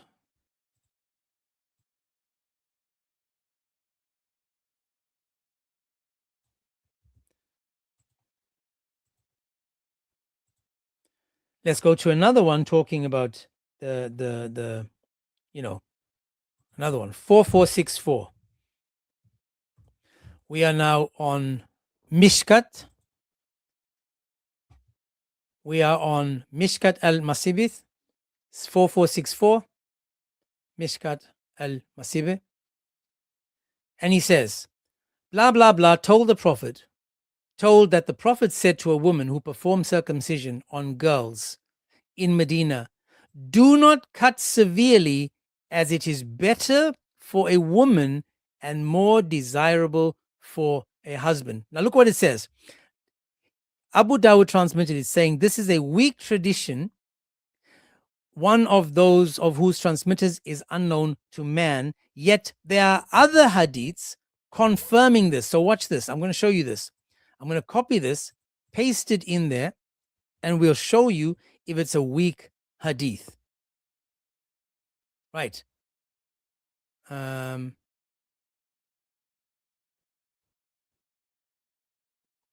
Hassan. No, sorry, that's the wrong one.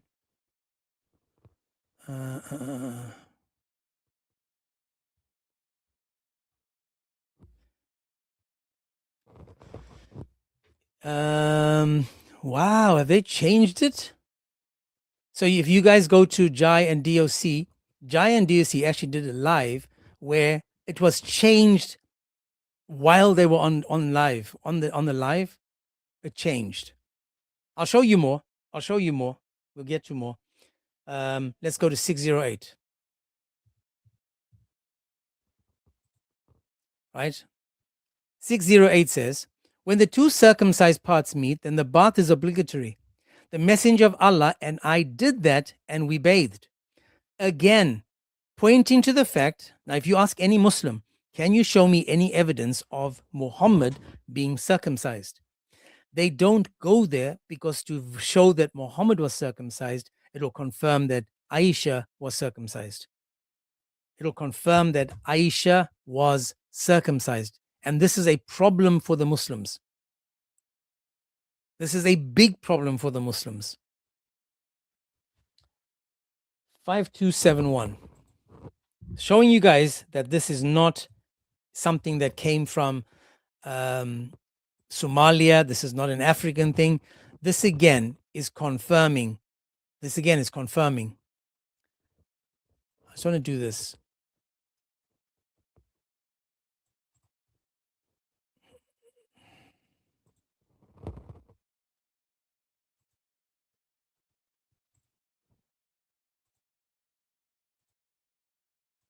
Because there's something just not right over here, people.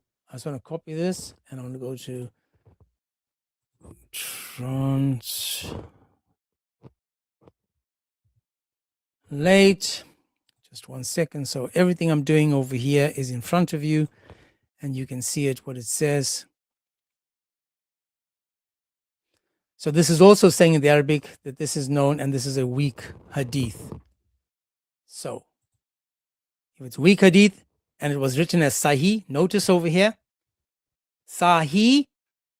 Oh, notice how it was Sahih over here, and then it's been added to now that this is a weak hadith. How can it be Sahih? How can it be Sahih and then saying that it's a weak hadith? How? Notice this, guys, in front of your own faces. Muhammad B. Hassan is obscure and this is a tradition is weak. And yet it's Sahih, the hadith is Sahih, even though that this has been added to. But there's more hadiths than that.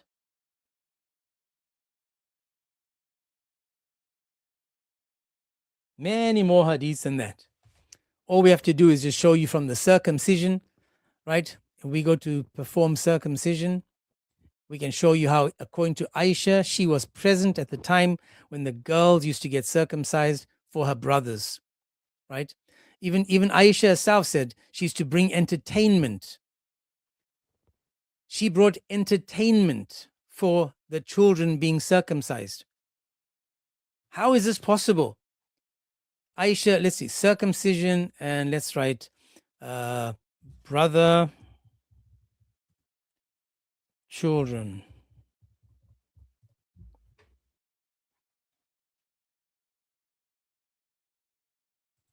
I've got to put a gap there.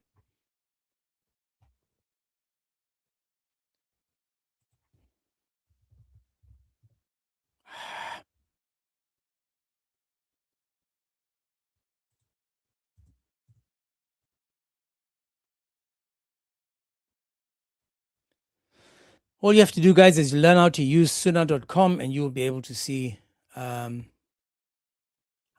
the word circumcision and you'll be able to go through a whole lot of stuff. So right now we see Korra lied, guys.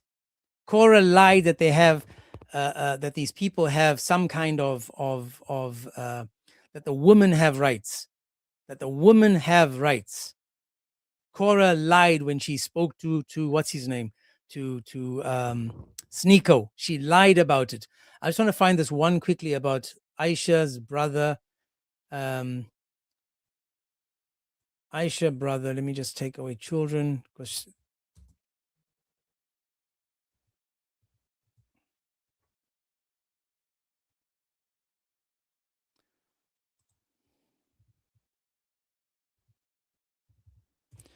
why is it so difficult today, man? Why is it so difficult today? Because Aisha, she used to bring entertainment. Oh, there we go. It says, now this again, okay, they changed that, but it says, Aisha's brother was circumcised. Aisha was asked, shall we call someone to amuse them? No, talking about the daughters.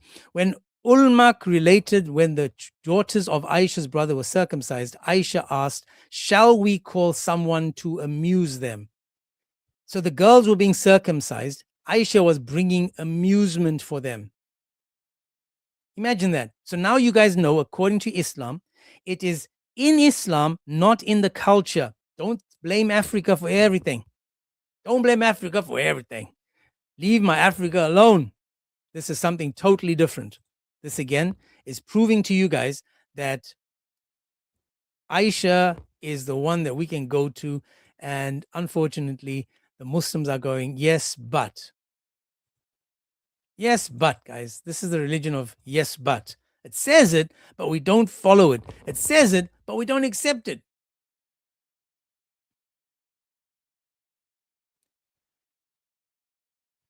You know, when they told me that they've changed stuff, yeah, but anyway, there it is on the top there. Talking about them getting circumcised. Now let's go to another one. So far we've seen that in Islam, the rights of a woman. In Islam, the rights of a woman is it's sad. Remember what she said. Korra said the women are coming to Islam because of the rights that they are given in Islam. And so far we've seen, you know, I want to show you guys one of the one that's the worst for me. This one over here is the one that's met in house birth. So watch this, right? This is the rights again. According to Islam, guys, this is the rights of women in Islam. Now pay attention to the last part over here. I'll actually highlight it for us so we can have it there. So you guys can read that while I read the rest of it. An omen, now this is something evil, is in a dwelling, a woman, or a horse.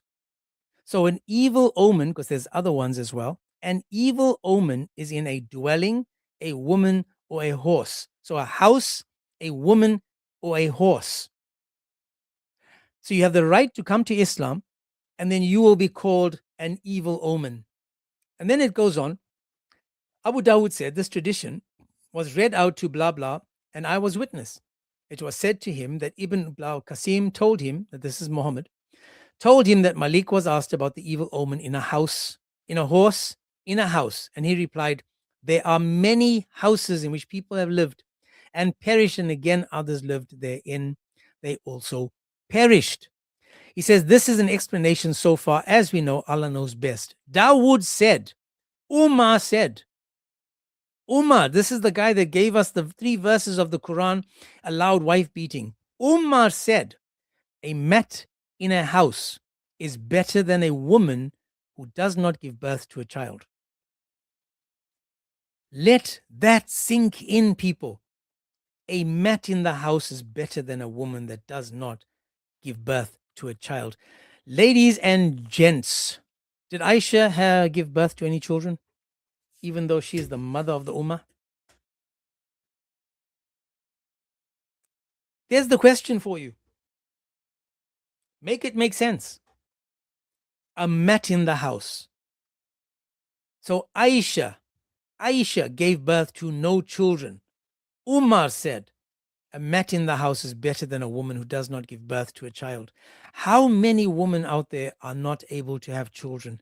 Imagine you have the right to be compared to a mat in the house, a mat that people wipe their feet on. What did Korra say? They come to the religion and, you know, they see past all the propaganda of the West. They see past all of this because Islam is so wonderful. Islam is so great. They go past the propaganda. Where's this propaganda coming from? Am I reading what's on the screen given to us by Muslims? According to Muslims, the Muslims have taught us that a mat in the house is better than a woman that does not give birth. Make that make sense. Why should any woman convert to Islam if they are called an evil omen? It says an evil omen is in a house and in a horse and in a woman. Why should people become Muslim women especially, if this is what they're being compared to. MashaAllah, doesn't it sound wonderful to be a Muslim? Doesn't it sound great to be a Muslim? Can't make this up, people. This to me broke me when I first saw it. And I don't know why. I was hurting on the inside, not for, I've got friends that can't have kids, or, some of them actually had cancer and not able to have children. But imagine saying to Aisha, imagine that little child bride that got raped as a baby. And now you're saying to her, since the man destroyed your vajayjay and your insides and you can't have a child, a mat in the house is better than you. Can you imagine the psychological warfare this child had to go through? She had to endure at the hands of Muslims because she is a female.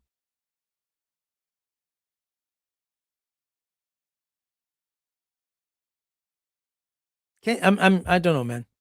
Evil omen. Watch this. There's more about evil omens and stuff, because it says in Bukhari that Moses said that the evil omen is in 3 things. And this is showing you exactly how and why.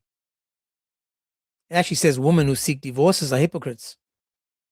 So we've seen so far, woman is an evil omen. Again, from the Quran and the Hadiths. She's an evil omen. A mat in the house is better than a woman that doesn't give birth. Imagine that. This to me is a break. For me, if you said to me, come to Christianity, and I just wanted to tell you that in Christianity, if it says a mat in the house is better than a woman that doesn't give birth, I would say thank you, and I would move on. But over here, they celebrate it. It's like, woohoo! Guys, we're going to go back to the video. I need to ask the question again, just trying to understand from Korra's point of view. What did she mean when she said that the people in this religion, that they are better? What did she mean by that? Where did she get this from? Where did she get this from? Why is she promoting something that's absolute nonsense? Why would she say something that evil? Why would she say something to bring people to Islam knowing it's an absolute filthy lie? So I'm going to show you guys one more time for those that didn't see it, because again, it's important that we go back to the start. The start is what the topic is. The topic says, Sneako asks her a message. Sneako says to Korra, the Tamir, he asks her a specific question. Why do you think more women are coming to Islam? It's because they're deficient in intelligence according to the religion itself. According to this Islam. So watch this again, guys. For those that have just come in trying to understand, Korra says this, not me. Why do you think it is that women are reverting to Islam more than men? Because oftentimes you hear people say that Islam is a masculine religion, and obviously it is, but it's also equally a feminine religion. And I don't think people in the West understand that because of the propaganda. But when women realize that, they revert in mass numbers. And in a way, maybe I'm jealous that I can't convert as many men as I would like to, because women seem to be more receptive. Is it their open hearts? Why are they open to this knowledge? I think it has a lot to do with the way our society kind of portrays women, right? I think that a lot of the way that society portrays women is that they view women as essentially like, objects or whatever it may be. Islam obviously directly combats these things with things like hijab and all of the rights that women get in Islam. So I think a lot of women, especially in terms of sincerity, I think that women are more receptive in that regard. And I also think that women are realizing that Islam is not this oppressive religion that people are trying to make it seem. Islam gives women all of their rights. Islam cherishes women. Islam says that the best of men are those who are best to their women. Islam says that you cherish your mother 3 times before you cherish your father, right? Over and over again, it's painted all over Islam, all of these rights that women get. And when women come across these things, they're taken aback, because obviously growing up in the West, you think Islam is this demonic, violent religion that oppresses women and hurts women and so on. And when they see these things, it really touches them. Why do you think it is? You see these things, it really touches them. So let's go back, for example, and see the rights of women again. And, I'll show it to you again. So now you heard that. And then we're going to try to understand how she makes it make sense. How does she make it make sense when it comes to Islam? So over here, and then Let me just write the word.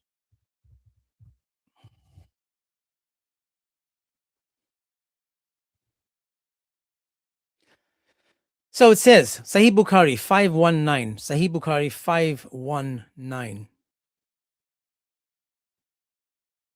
Now remember again, Korra just said that the women have rights in Islam. She never mentioned any of the rights. She could have said they have the right to be struck. They have the right to get a left hand combination with the right hand.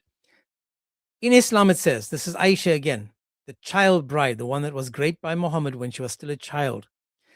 Is it not good that you people have made us women equal to dogs and donkeys?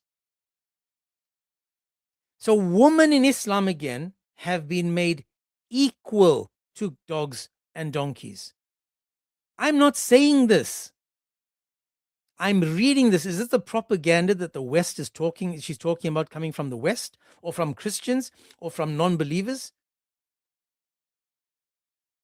How is this? I'm not saying this. I am reading this. This is from Sahih Bukhari. Sahih. This is like your third God, fourth God after Allah, Jibreel, Muhammad. Then you've got Bukhari. Then you've got Muslim. In order of who you guys take as the word of God. You guys have this Bukhari telling us that Aisha confirms that she is equal to a dog and a donkey. Why don't you guys lead with this when you're inviting women to Islam? Why aren't you saying to women, please come to Islam? MashaAllah, in Islam, you will be equal to a dog and a donkey. So why was she called a dog and a donkey? It says, no doubt I saw Allah's apostle praying while I used to lie between him and the Qibla. I think she was in a crib, she meant to write there. While I was lying in my crib. And when he wanted to prostrate, he pushed my leg and I withdrew them. Do you make us women equal to dogs and donkeys? Guys, it's not me saying this. I'm reading.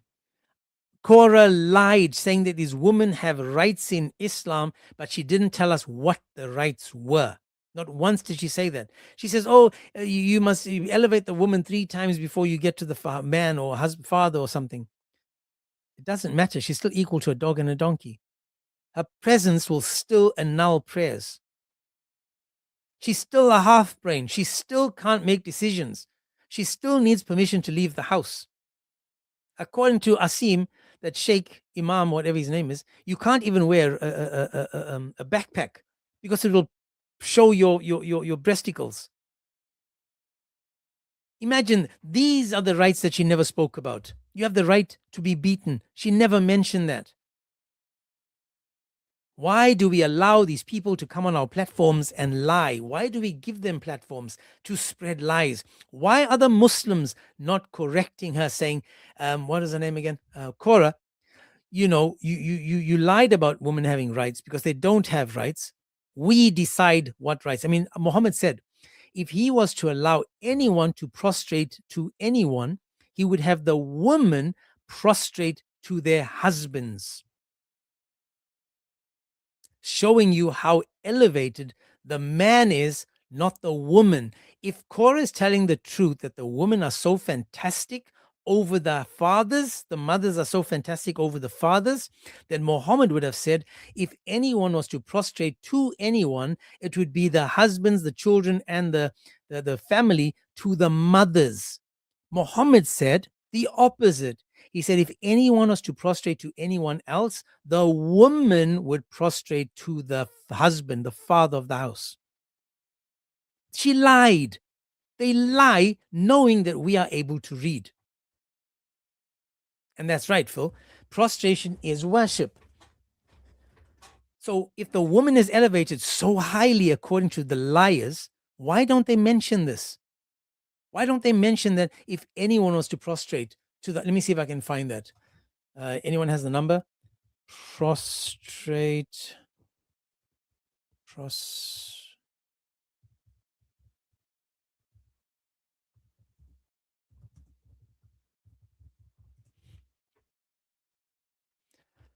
Let's see. Let me see if anyone has it. I can what did I just write there?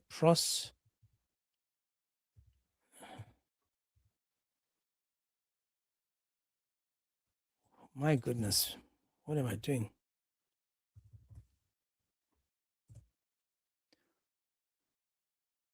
If I were to order anyone to prostrate to anyone, then I would order the wife to prostrate to the husband, Hassan.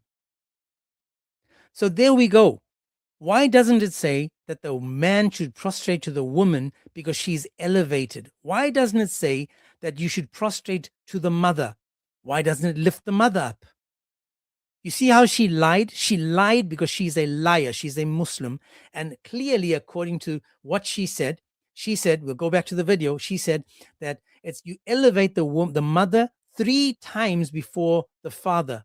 3 times. But Muhammad said the opposite. He says, if anyone should prostrate to anyone, then I would order the wife to prostrate to her husband, meaning the husband is above the wife. He's always going to be above the woman. Without lies, Islam dies. Without lies, Islam dies. And this is why they refuse to start live streams, for example, about the benefits of women in Islam. They will never have that. They'll never start a live stream about how fantastic Muhammad was. They'll never lead with Muhammad or lead with women have the rights in Islam, because we can go to this and ask you, hang on a second, why isn't the man prostrating to the woman if she's elevated to that level?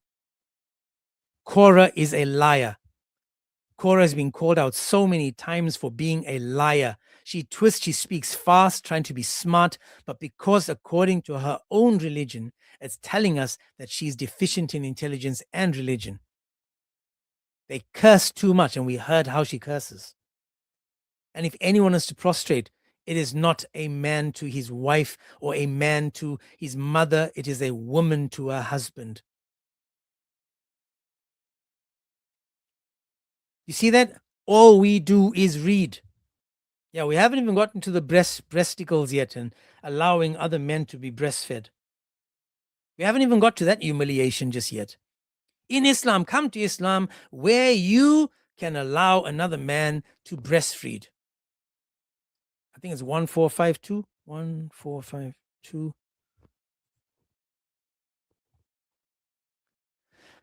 Let's see.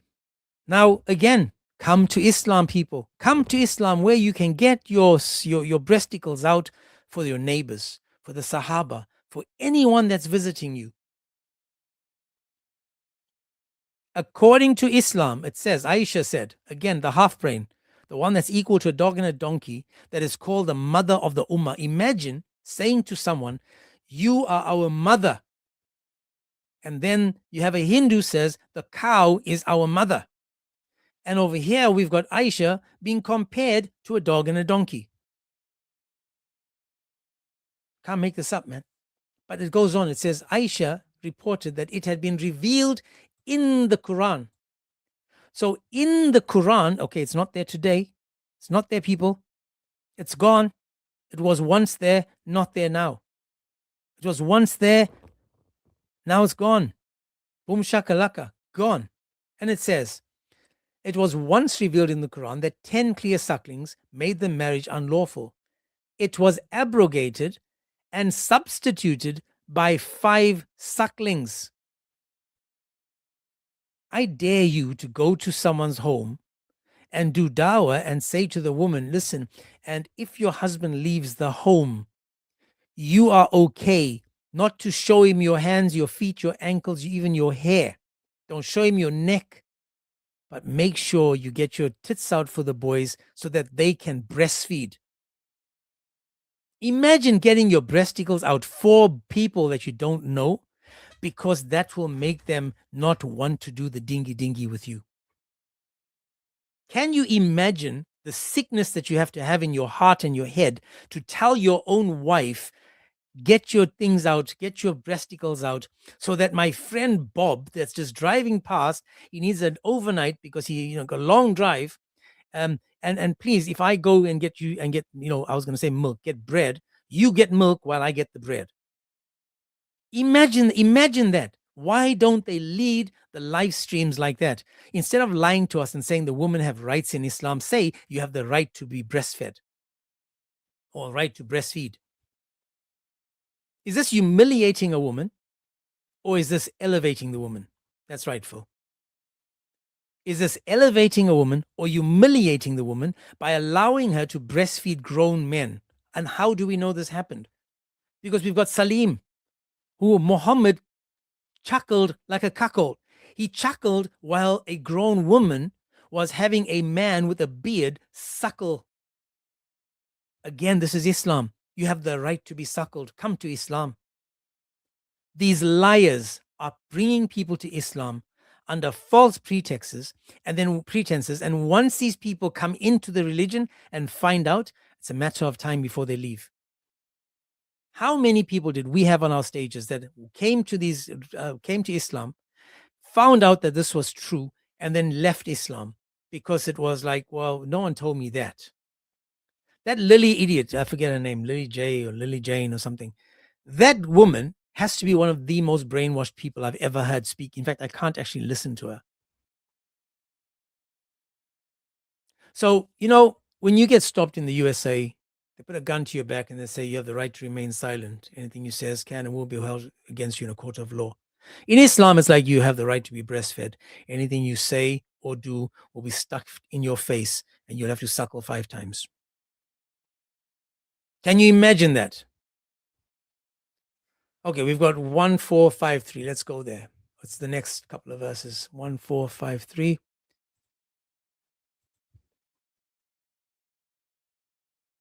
Still talking about breastfeeding. 1453.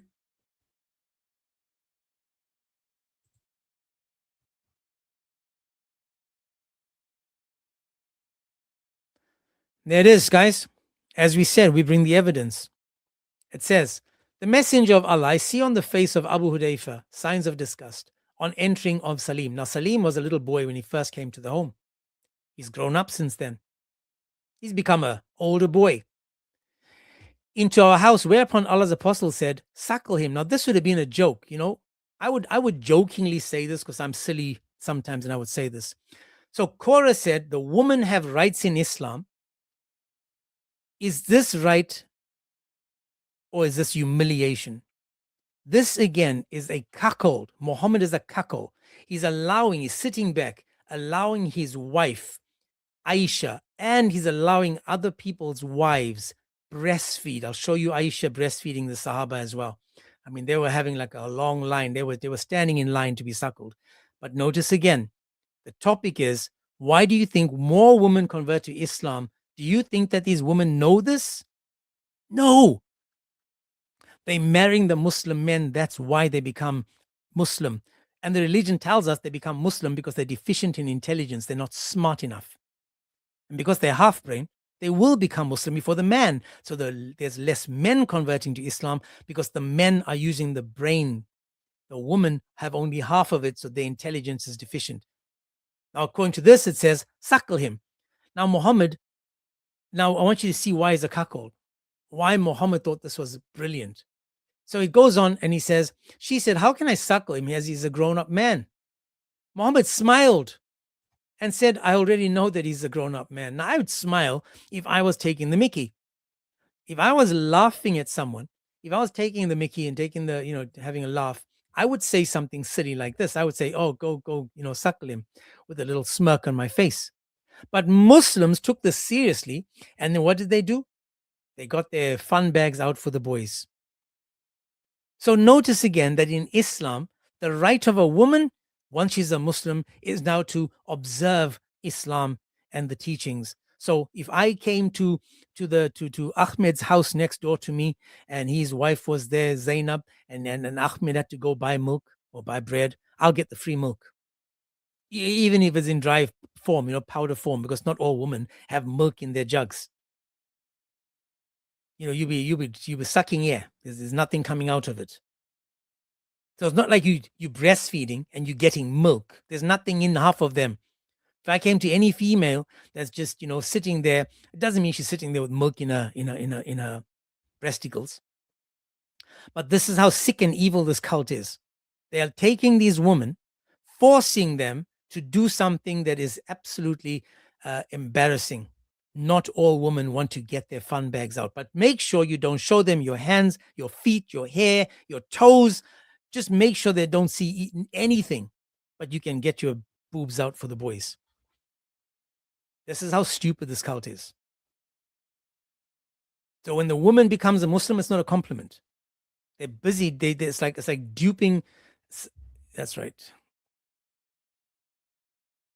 It's like duping someone to believe, someone that's blind and telling them, no, it's okay. You're on the beach. But in the meantime, they're sitting in the backyard looking at a fence. You're lying to people. Literally lying to these people, bringing them into Islam through lies and deceit. He smiled and said, I already know that he's a young man. He knew he's a young man, but he wants this woman. He's like, please veil yourself.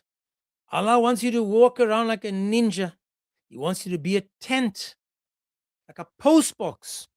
He needs you to be totally covered, but please get your fun bags out so the boys can play with them. How is this empowering to the woman? And why should any woman become a Muslim based on the lies of Korra and Sneako? And he is just looking for any excuse to jump onto any bandwagon to make himself relevant. So he will listen to her saying, whatever you said must be true. Must be true.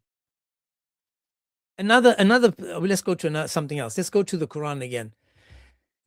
In the Quran, there's many more hadiths. We're going to go to the Quran and we're going to go to Surah 2. This is what the rights of the woman are. The rights of women in Islam, again, show us clearly what the Muslims think of them. Surah 2:222. And we're going to go to 2:222 and 2:223. So it says, this question, that they will question thee concerning their monthly courses. Say, it is hurt. So go apart from the woman during the monthly courses and do not approach them till they are clean. Hang on a second. Aisha said Muhammad used to put his face between her legs or on her thighs while she had menses. Allah says, don't approach them. But Muhammad was given certain privileges no other man was allowed. He could go there if he wanted. And then it says, when they clean themselves, then come to them as God has commanded you. Now we're going to find out in a second how Allah commands them. He says, truly God loves those who repent and he loves those who cleanse themselves. Remember, Muhammad took a dump, didn't wash his hands. When the guy said to him, aren't you going to wash your hands? What did he say? He said, am I going to pray? So Muhammad didn't wash his hands because he wasn't going to pray. Meaning that if you're not going to pray, it's all good. Remember, they were wiping their backsides with stones, pebbles. Now, how much of message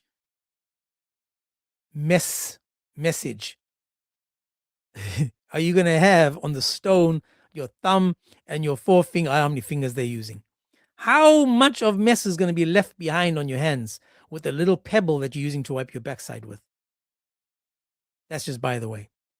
Now we're going to find out about how do you do this, right? It says, your wives are your tilth. Your wives are your tilth. Your wives are a place of sowing of seed to you. So come to your place of cultivation. Again, why don't they say to the woman, please come to Islam and the men will cultivate you. They'll plow you like a field.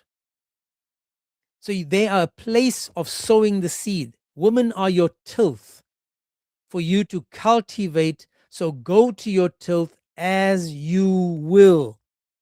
And then it says over here, go to your place of cultivation however you wish.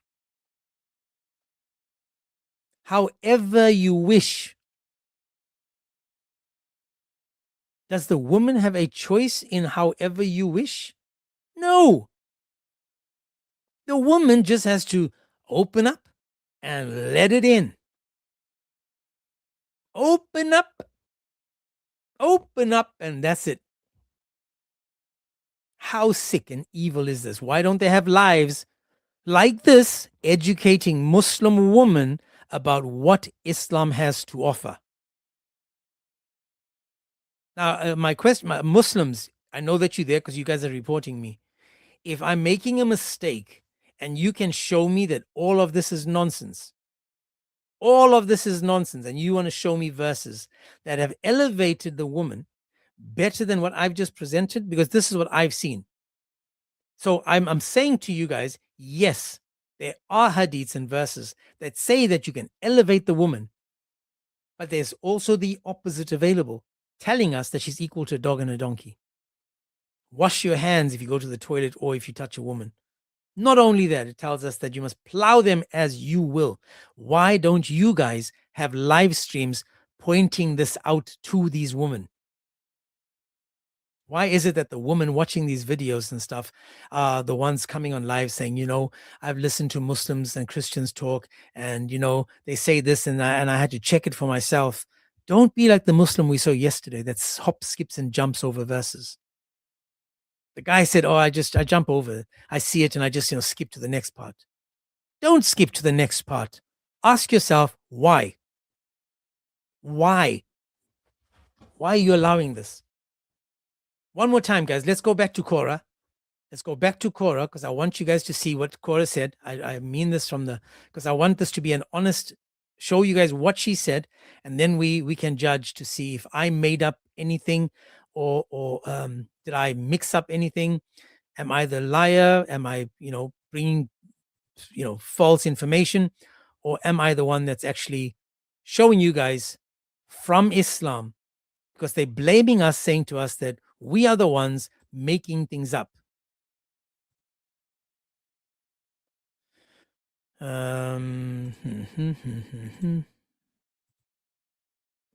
Let's watch it one more time.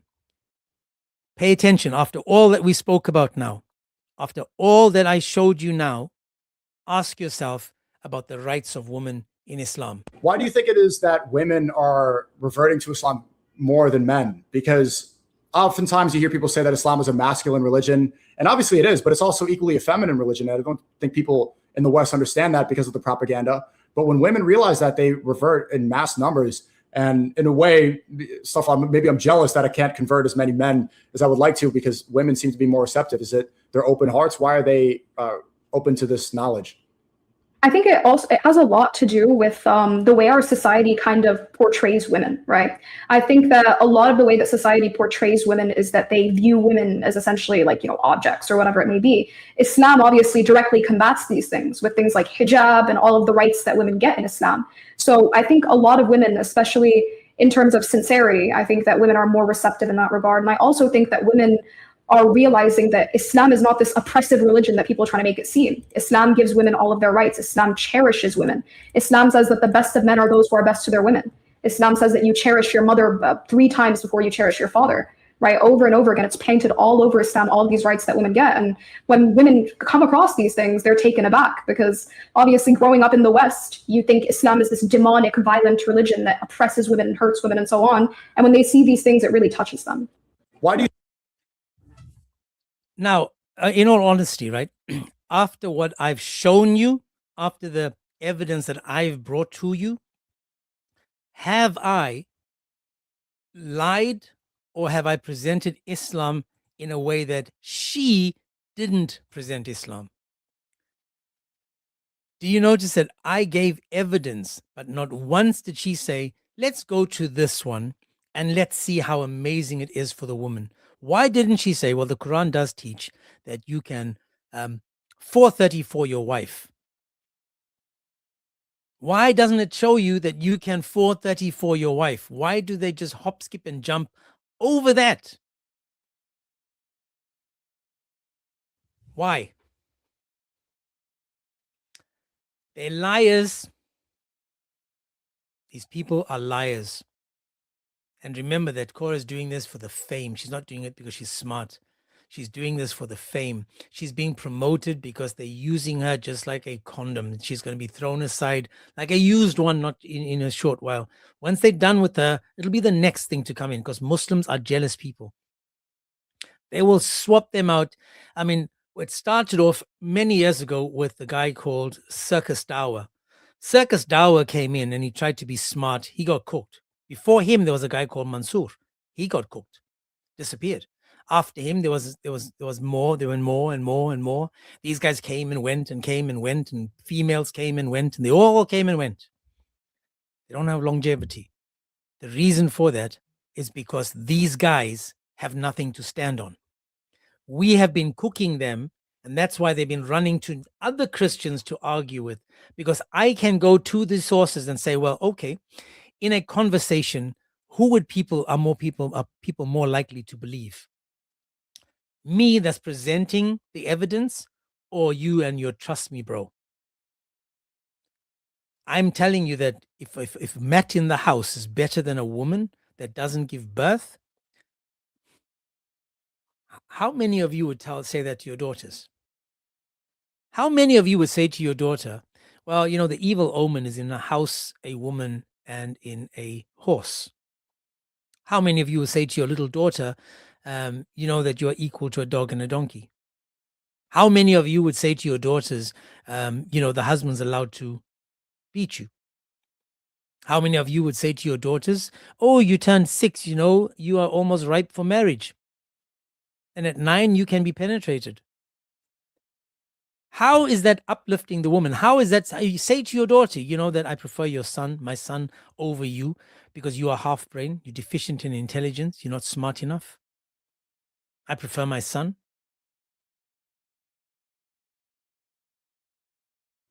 Do you guys see what happens when you be a Muslim? You wouldn't be able to have an honest conversation with your own children because you have to lie to them to be Muslim.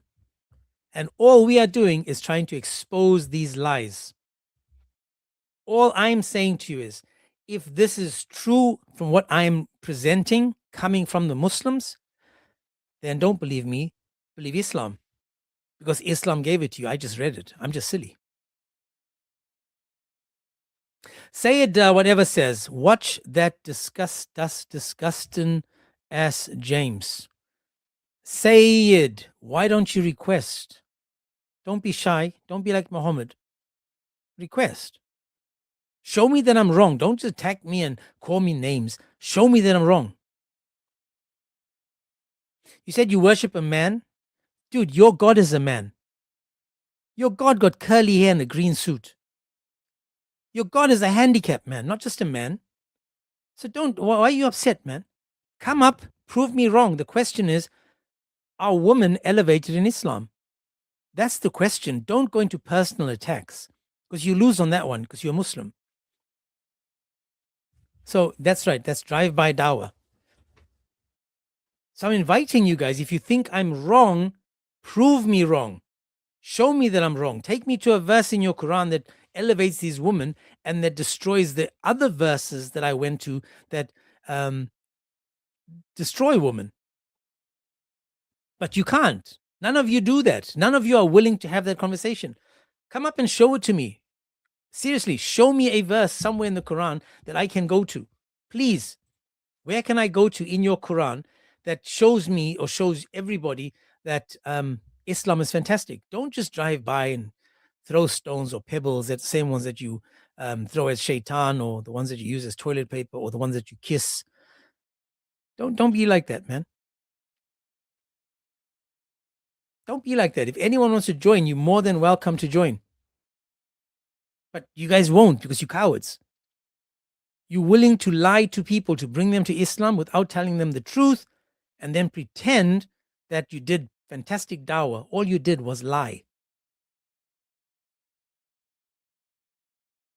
Now, there's many other hadiths that I've got, guys. Many, many, many hadiths that talk about women in a bad sense. For example, that there's one over here where Allah talks about Muhammad. In fact, I can show you guys. There's a hadith where Muhammad is talking to a guy, and he says to the guy, "Are you going to get married?" And the guy goes, "Yeah." And he says, "Oh, are you marrying a virgin or a matron?" Imagine that. In other words, are you marrying a child or a matron? Let's see if I can find that. Let's see if I go to Let me see. Sunnah again. And then it is virgin. And this again is to do with the sporting. This is Islamic Olympics, where he says, are you going to marry a virgin or a matron so that you can play with her and she can play with you? Now, the hadith I'm about to show you guys shows you that Muhammad was nothing more than a PDF. You'll see why in a second. Come on, man. Stop with the bloody restrictions, man. Let me show you guys over here as well. It's unbelievable. You guys are more willing to give me restrictions instead of trying to join the live and prove me wrong. Okay, so I do see that 550.79. I'm on another one now. We'll get to that one in a second. Now, pay attention to this hadith, guys. Talking about Muhammad, talking about Islam again. Notice the mentality that Muhammad has. Narrated Jabir bin Abdullah, my father died and left 7 or 9 girls, and I married a matron. He married a matron. I said, this is of course Muhammad. I said, yes. He said, a virgin or a matron? I replied, a matron. He said, Muhammad said, why not a virgin, so that you might play with her and she with you? You can amuse her and she can amuse you. I said, Abdullah died, my father died, and left me girls, and I dislike to marry a girl like them. Like them. Children, he doesn't want to play games to amuse you and you amuse her. He's saying, I don't want children, I want a woman. He said, so I married a lady, a matron, so that she may look after them, not have a babysitter look after her. Like Aisha needed a babysitter. This guy is saying, no, thank you. That's just PDF nature of you just a PDF. I want a woman to look after my children, not a little girl. On that, he said, may Allah bless you, or that is good. So Muhammad got checkmated by a man not wanting to be a filthy, disgusting PDF like him. Mo got checkmated. He's saying, why don't you? And there's another one about sporting. Oh, you can sport with her and she can sport with you. What do you say? 50.79. We'll get to that in a second. He says, as Allah's apostle said to me, have you got married, O Jabir? I said, yes. He asked, what? A virgin or a matron? I replied, not a virgin, but a matron. He said, why did you not marry a young girl? Come on, man. I'm just going to remove this again. Why didn't you marry a young girl? The PDF is trying to collect other PDFs and say to them, why didn't you marry a young girl who you would have fondled with you? Who would have fondled with you? Do you guys see this? Who would have fondled with you?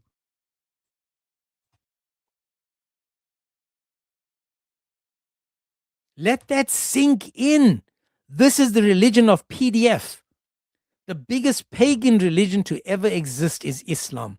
The biggest PDF religion to ever exist is Islam. This is the rights. You have the man has the right to have a child bride, a young girl, who he can fondle and who can fondle him. I replied, O Messenger of Allah, my father was martyred on the day of Uhud and left 9 daughters who are my 9 sisters. So I dislike to have another young girl of their age. You filthy PDF dude. He didn't want a child. He didn't want a young girl of their age. But I sought an elderly woman whom could comb their hair and look after them. PDF said, you have done the right thing. Can you imagine that? Who you can fondle and who can fondle you. He didn't want another child in the house. Why don't you see Muslims having live streams starting with this? Ladies and gentlemen, come to Islam where you can have a young girl who you can fondle and who can fondle you. Now, what is fondle? What is it to fondle? I don't know. What does it mean to fondle? What is the actual definition to fondle?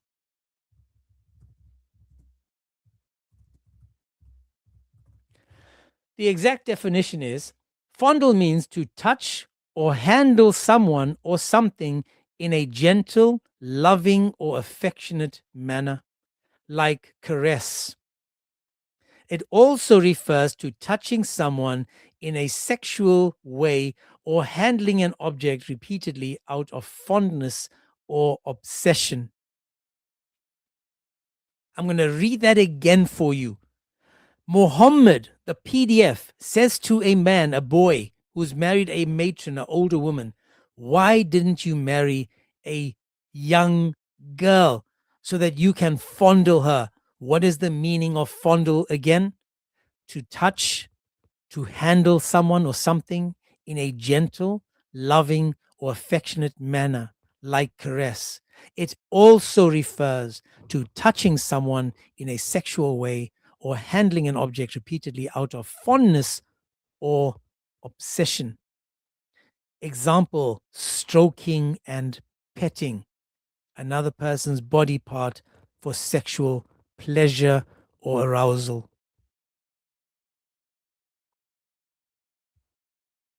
I'm sorry, man. If you look at it through obsessive, it says handling or fingering an object repeatedly. I'm reading the definition on fondle on Google. So Muhammad is saying, why didn't you marry someone so you can fondle them?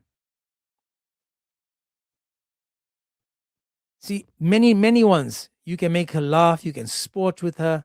Let me see what 5070 says.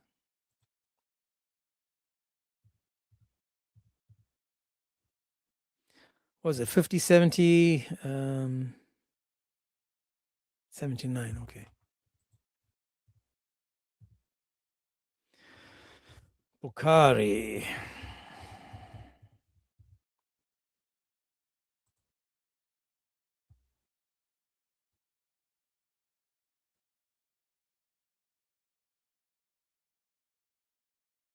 Okay. So this is just an extension of it. It says, while we were returning from blah blah with the Prophet, I started driving my camel fast, and it was a lazy camel. The rider became behind me, and pricked my camel with a spear. Oh, come on, mate. He had with him, and then my camel started running as fast and as the best camel you may see. Behold, the rider was the Prophet himself. He said, what makes you in such a hurry? I replied, I am newly married. He said, did you marry a virgin or a matron? I replied, a matron. He said, why didn't you marry a young girl so that you may play with her and she with you? Then we were about to enter Medina. The Prophet said, wait, so that you may enter at night, so that the lady of the unkempt hair and may comb her hair, and the one whose husband has been absent may shave her pubic region. Oh my goodness. But guys, this is an example of how Muslims avoid these topics. How Muslims run from these topics. All I'm saying is the Muslims lie to us and tell us that this is a religion where women have rights. That he said that the women are coming over to Islam because they are not watching the propaganda of the West. And here we have this PDF saying, marry a child so that you can play with her and she can play with you. How sick and evil it is to be a Muslim. How sick it must be to follow this cult knowing that this evilness is in them. So I'm just saying, guys, all I've done today is watch a video of the liar Korra and there has been Sneako. And the two of them, we'll watch it one more time, just to sum it up, just to show you guys how easy it is for us to use their books. Now, if a Muslim joined, he'd say, "What about the Bible? The Bible says, what about the Bible, man?" The whataboutism doesn't help why the women are coming to Islam. Why women are coming to Islam is because you guys are telling us that these women are deficient in intelligence. And because they're deficient in intelligence, they would become Muslim. Just saying, guys. Just saying. So let's just go back to this again.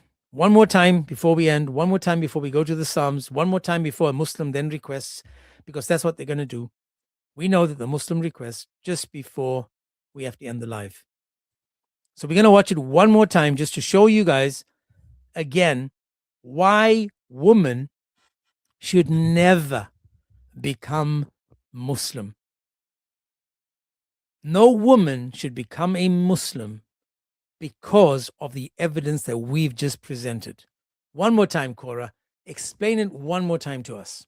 Why do you think it is that women are reverting to Islam more than men? Because oftentimes you hear people say that Islam is a masculine religion, and obviously it is, but it's also equally a feminine religion. I don't think people in the West understand that because of the propaganda. But when women realize that, they revert in mass numbers. And in a way, maybe I'm jealous that I can't convert as many men as I would like to, because women seem to be more receptive. Is it their open hearts? Why are they open to this knowledge? I think it has a lot to do with the way our society kind of portrays women, right? I think that a lot of the way that society portrays women is that they view women as essentially like, objects or whatever it may be. Islam obviously directly combats these things with things like hijab and all of the rights that women get in Islam. So I think a lot of women, especially in terms of sincerity, I think that women are more receptive in that regard. And I also think that women are realizing that Islam is not this oppressive religion that people are trying to make it seem. Islam gives women all of their rights. Islam cherishes women. Islam says that the best of men are those who are best to their women. Islam says that you cherish your mother 3 times before you cherish your father, right? Over and over again, it's painted all over Islam, all of these rights that women get. And when women come across these things, they're taken aback, because obviously growing up in the West, you think Islam is this demonic, violent religion that oppresses women and hurts women and so on. And when they see these things, it really touches them. Why do you think it is that women are? Phil hit the nail on the head. I didn't even go into the 424 of the Quran. Before, let me go there to show you guys even more evidence in the Quran itself. In Surah 424, the verse talks about grape, slavery, adultery, and unaliving people, murder. And in this verse, the women that are captured in Islam are held as right-hand possess and are raped. There's another video out where the guy says these women don't have the right to consent. They are slaves. Because they are slaves, they can be used as slaves. So in the Quran, in Surah 424, let's just pop over there. Again, the verses chapter is called The Woman, and this is just another example of how sick and evil this is. Let me just go to it.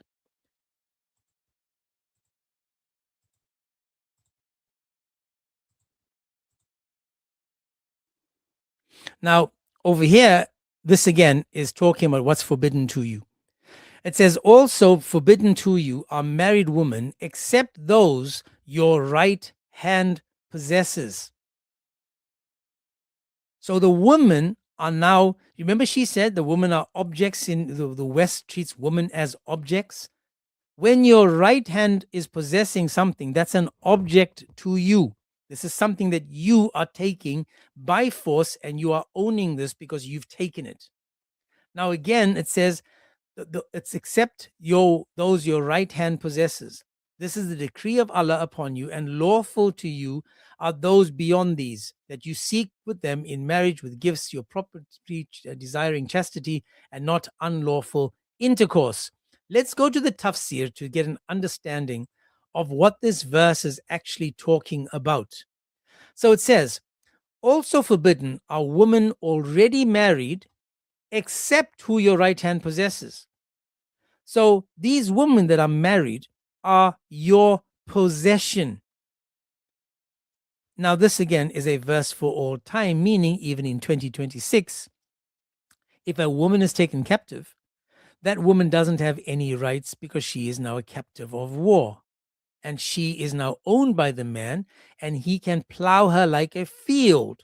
Because it goes on and says, the ayah means you are prohibited from marrying women who are already married, except those whom your right hand possesses, except those who you acquire through war.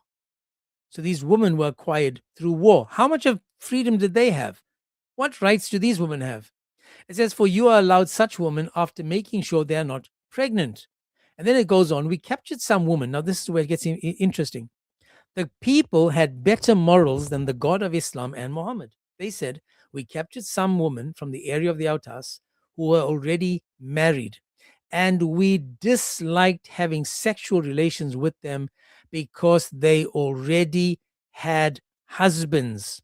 So these women are saying, we don't want to sleep with these men. They have, the men are saying, we don't want to sleep with these women. They have husbands alive. Their husbands are there. So they went to Muhammad. MashaAllah, it's a good thing they went to him. That's when the verse came. He says, consequently, we had sexual relations with these women. Now remember, they are married. I had a live stream where the guy was like, no, once you are captured, the marriage is no longer lawful. The marriage is no longer lawful, according to them. Sorry.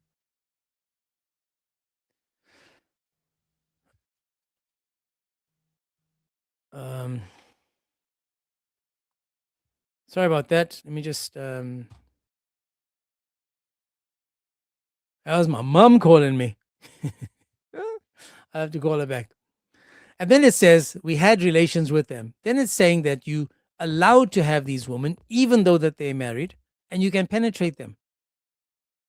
So the rights of women in Islam, if you're a slave, is non-existent because you can be plowed like any other woman. So again, don't fall for the lies of Islam. Don't fall for these Korra that talks fast and pretends she knows what she's talking about, and then lies while she's talking. Don't follow the types of Sneako and all these people that have at some point in life had some type of following or some type of fame. It doesn't make it right just because they were once semi-famous to follow them into the hell, the pit, the bottom of the bottom of the barrel. Don't follow them into this. You are intelligent. You go and check it out. You go make sure that you check to see, as I said before you buy tomatoes, you check the tomato. Before you buy a car, you check the car. Before you buy a house, you check the house. You make sure you check it before you buy it. So before you enter a religion, you make sure that you check it. Make sure you check it. There's no Muslims requesting, guys. No Muslims requesting. Tomorrow is the Happy Friday. Tomorrow we're going to have we'll just watch some more hadiths and stuff and some videos. It's sad. It's sad that this is the state of Islam today, where they're relying on lies on interweb, knowing that we have access to the internet. They know that we are able to fact check them. They know it. Yet they blatantly lie. They blatantly lie to us, pretending that we're not going to check it. And then when we check their lies, then we get called out for being hateful and being this and being that. That's what they're trying to do to us. They're trying to switch it, do a switcheroo, blame us, and then we are the ones being attacked. Nicola, how are you?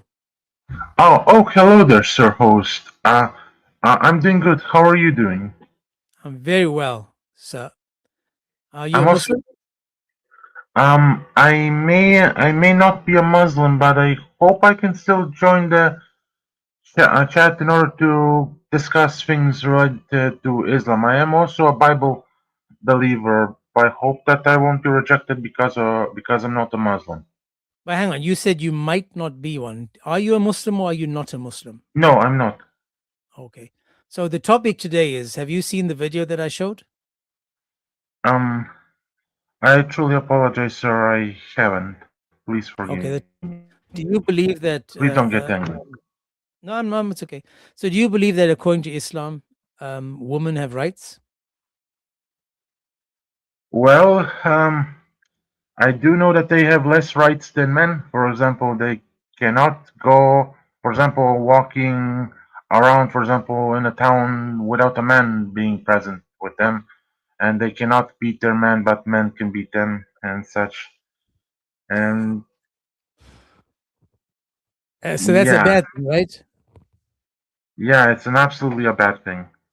Beautiful. And then what would you say if your daughter came to you and said to you, I want to become a Muslim? Well, I would in a loving way try to warn her that the Allah mentioned in Islam is actually the Lucifer mentioned in the Bible.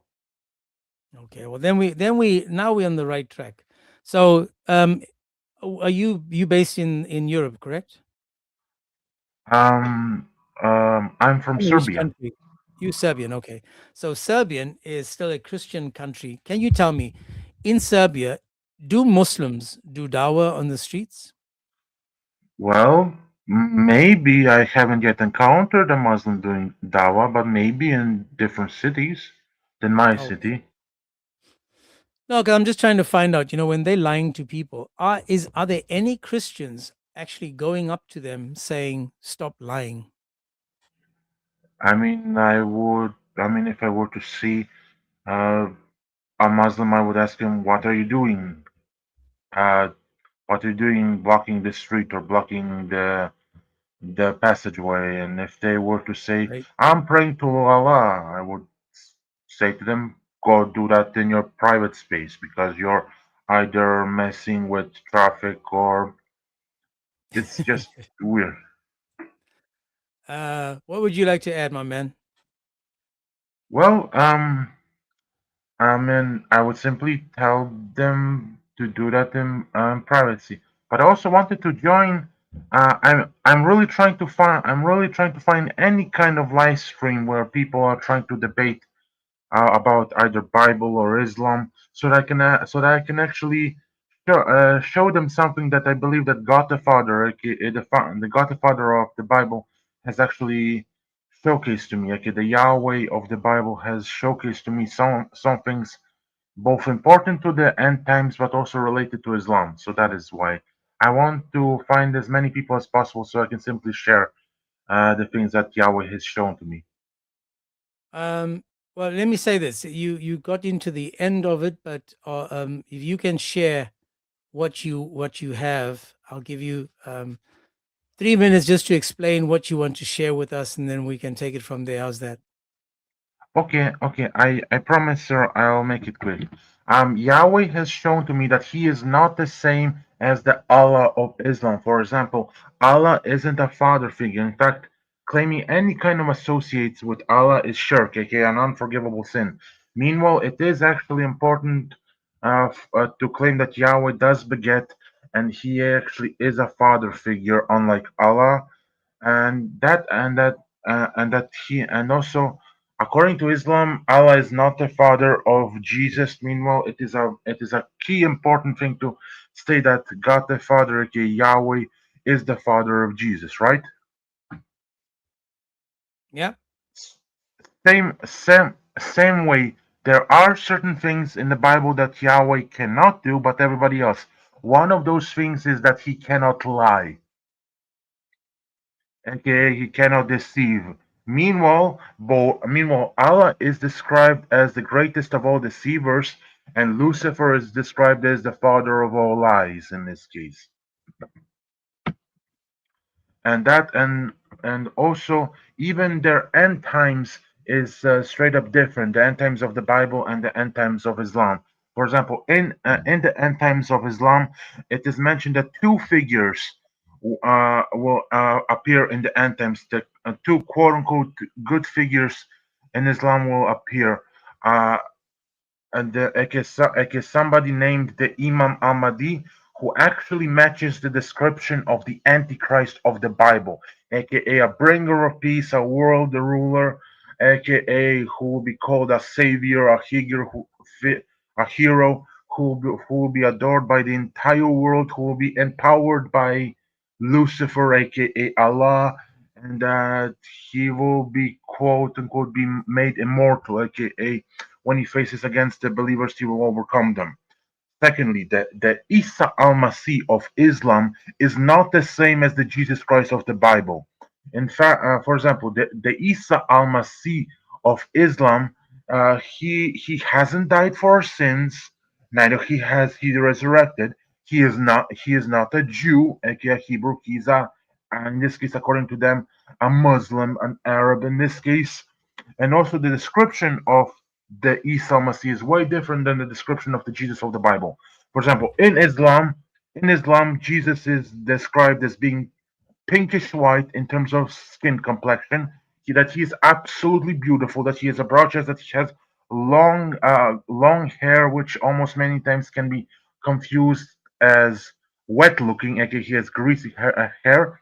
Meanwhile, the Jesus of the Bible is described, aka his feet, aka his legs are described as burnished bronze, aka dark brown in color, and that his hair on his head is described as like wool. So, and that it is white, aka the Jesus of the Bible actually sounds like the description of a African American man with a white hair and beard in this case. Okay, let me just stop you there, my brother. Just to say, we it's time for the Psalms. So thanks for. I want you to join us for the Psalms. We on Psalm 131 today.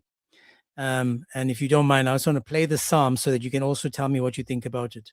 For those that don't know, Okay. this is Chris Oakey that has given us the Psalms. I actually found it on TikTok. I forgot I was on the wrong one. And every day when we finish a live, we go to the Psalms. So this is going to be our rescue today. My heart is not proud, nor my eyes arrogant, nor do I involve myself in great matters or in things too difficult for me. I have certainly soothed and quieted my soul like a winged child resting against his mother. My soul within me is like a winged child, Israel. Wait for the Lord from this time on and forever. Yes, today was a short Psalm, so amen to the Psalm. While we're doing that, I also wanted to play one more. Yesterday I played you one of the songs that I've released. I want to share one more song with you guys that I made from yesterday, and this one is called Stronger. It's just, if you listen to the words, guys, again, this is for people that want to know why I'm doing these songs. If you listen to each song, there's a message in the song, and the song talking about stronger is who is the one that makes us stronger. This one right here. For the one who carried me through it all. Woke up in the morning with the sunlight shining. Another new day and the stars still aligning. Used to walk alone, felt the weight on my chest. Now I got a peace that won't let me stress. Every road I traveled, every storm I faced, you were right beside me, never left my place. When the nights got cold and the world turned gray, your love kept lighting up the way. I was searching for meaning in a world so loud, trying to find hope in a restless crowd. But you called my name and you set me free. Now I know exactly who I'm meant to be.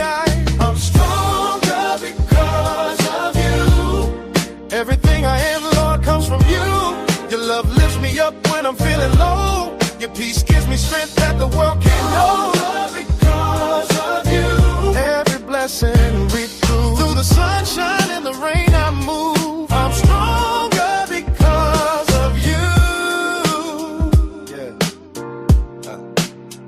Now the summertime wind got me feeling and alive. Got gratitude flowing every day that I ride. Got joy in my heart, got a song to sing. Cause you gave me more than this world could bring.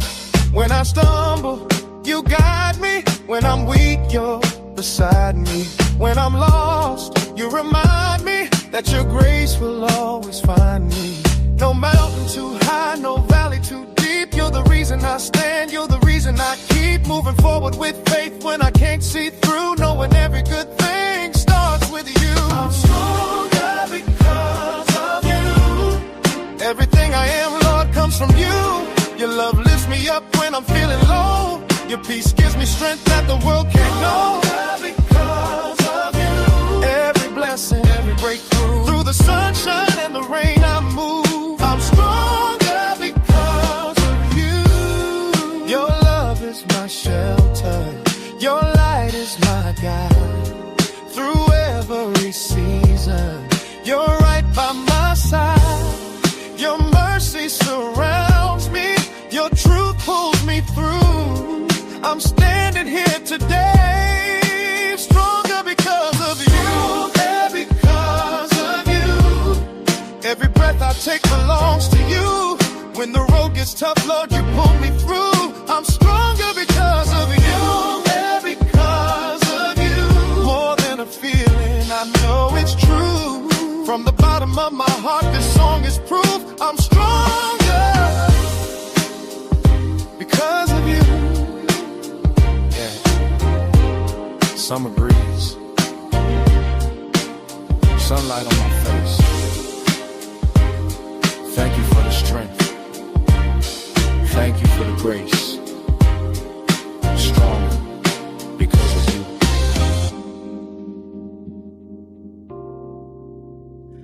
That's right, people. That's one of my songs that it's going to be released soon, but on the screen, as you can see, these are on YouTube. These are James 007, and then you just go to the side and you write topics, and you guys can see all the different songs that I've made so far. There's more being released every day. Every day there's a new song coming, and each time we make a new song, it'll be released. That song has not yet been released. I think the last one that came was Father Forgive Them. I think we also watched or listened to that the other day. But please, guys, if you can, go to the YouTube, go to Instagram, to Spotify, iTunes, James 007. You guys can go and listen to the songs there. That, if you guys want to support, you're more than welcome to do that. One of my wife's favorite song is actually Echoes from the Throne, which, if you don't mind, I'll just play this one quickly and then just enjoy this one as well.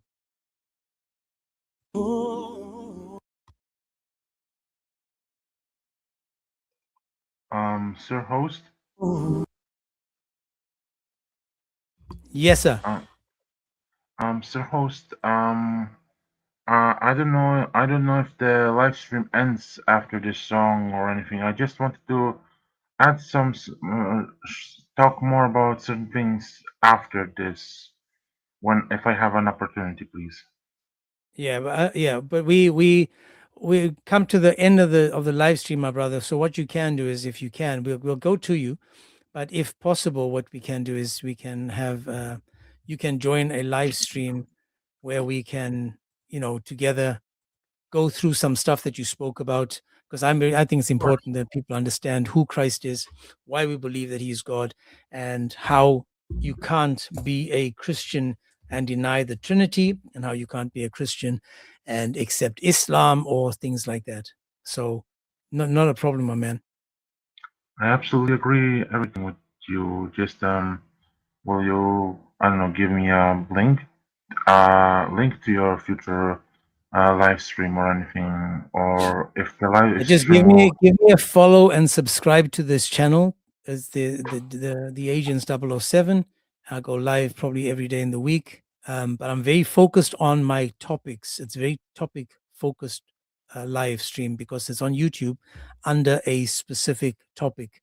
So if it's not part of the topic, then it's I'm not going to really entertain much of it, because Again, if someone is searching online for why did Korra speak to Sneako, and then we're talking about how to put an engine in a car, then they're going to not come back to the topic-based live stream.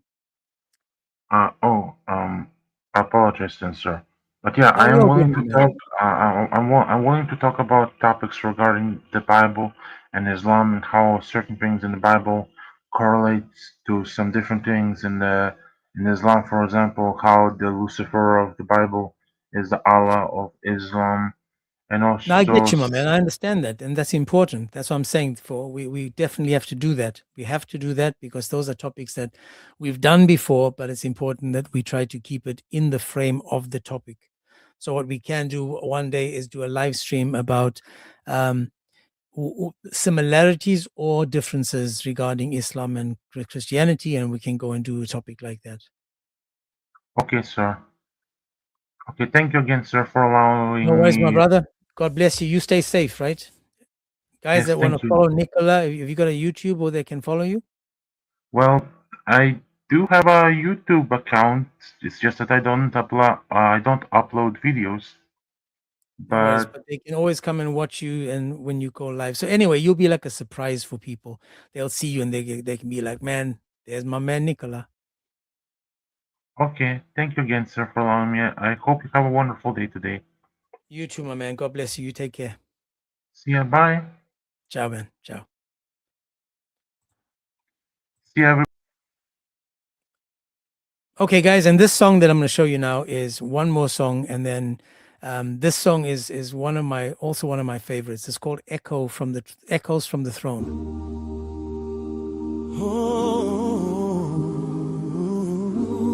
Please support it by going to the live streams, guys, on YouTube, and support them, share them. Listen to the words. It's important to listen to the words.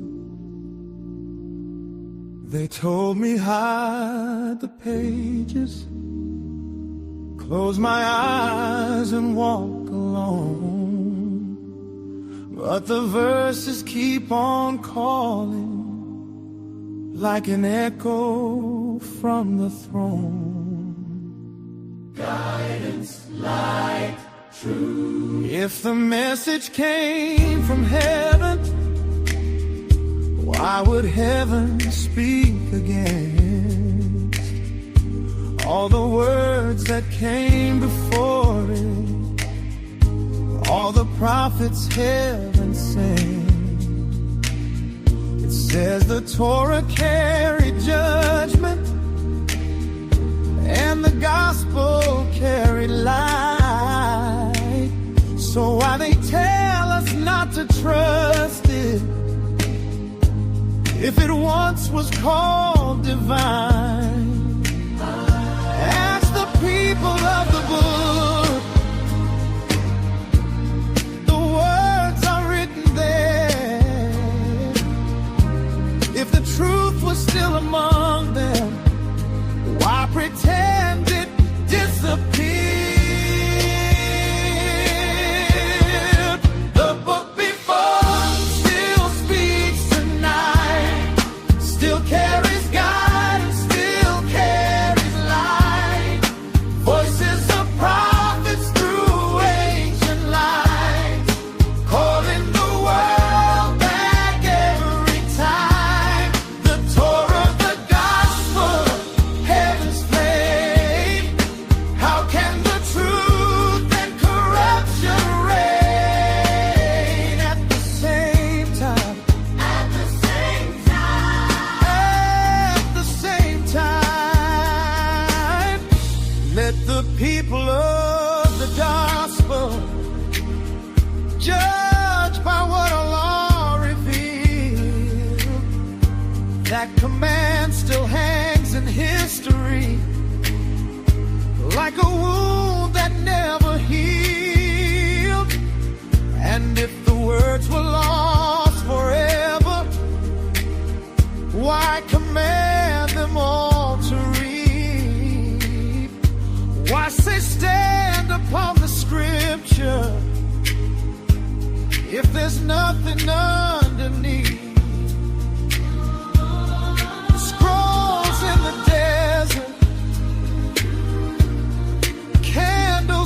dark. Voices through the centuries, still beating in the heart. Moses carried fire, Jesus carried grace, and every road keeps leading to the same eternal place. The book before still speaks tonight, still carries mercy, still carries light. Truth doesn't vanish, fade away. God doesn't lose his words to time. The Torah, the gospel testify. Echoes of heaven never die, calling the world back to the light. Guidance and light. Guidance and light. Guidance and light.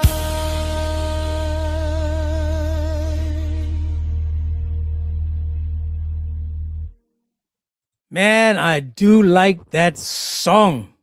It's just such a feel-good song. You know, this is about the Dawa script and this is the Dawa dilemma. The dilemma, Islamic dilemma. Torah, the gospel, man. You're supposed to use it as guidance and light. That's right. There's a message in all my songs, even the song that I'm creating right now, which should be out soon.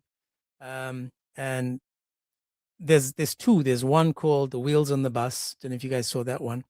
The wheels on the bus go round and round, round and round, all through Dawa town. Hang on. All through Dawa town. I've got another song coming on with another nursery rhyme just for the Muslims. Another nursery rhyme for the Muslims. If you guys can guess it, let me see. You see that? See this beautiful bus over here? Right? And there's another one in the top corner there, another bus. Same song, different versions. Not virgins, but versions. The wheels on the bus. See that? I've got another song coming through, and it's going to be from a nursery rhyme. If you guys can guess it, man, it's funny. It's funny. But I've got to wait till tomorrow to make it. But okay, guys, thank you so much for spending time.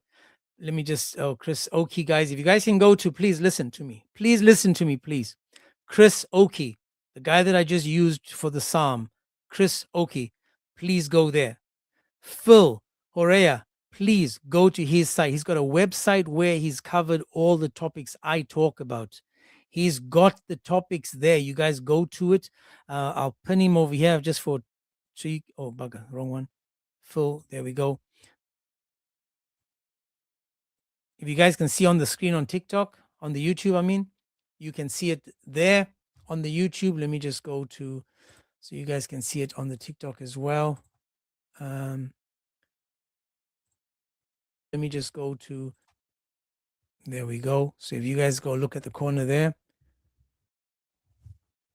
go to Phil. He's got all of this covered. All of this is covered. It's there. What is happening to my screen? What is going on, man?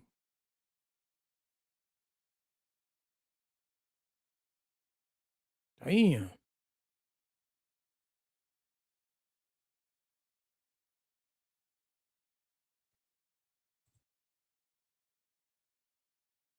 I have no idea what just happened.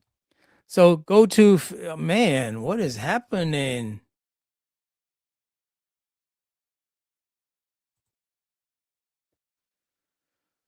Never mind. Never mind. Let me get out of this. And let's try again. Let's just try again.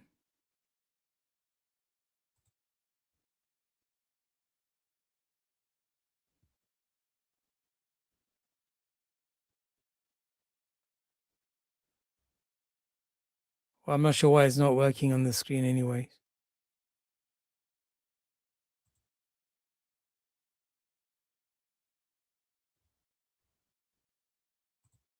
Is the YouTube totally gone? No, it's there. Ah, okay. Now I see what's going on. There's nothing there. Okay. Anyways, there's Phil, guys. If you guys can go give Phil some support as well. Then you've got a guy called LA Apologetics. LA Apologetics.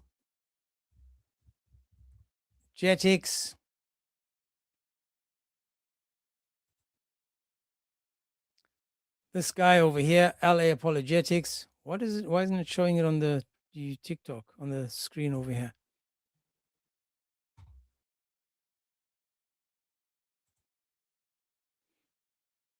Okay, LA Apologetics, guys. If you can go there as well. LA Apologetics. Look at all the videos that he's made, guys. Look at all these amazing videos. Now, there's lots of my brothers and sisters that are doing amazing jobs. We'll go to Phil in a second. But look at the quality of the videos. He's talking about the tabernacle was hiding Jesus the whole time. He's got amazing videos. Please go and support them, and support them as well. Please support them. I saw that, Phil. I'll get back to it in a second.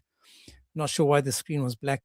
But guys, Phil, and I'll take you to Phil. Right now, we're on LA Apologetics, guys. LA Apologetics. Okay, we want to support this. Then we want to go to Phil. Let me go straight up over here and go Phil.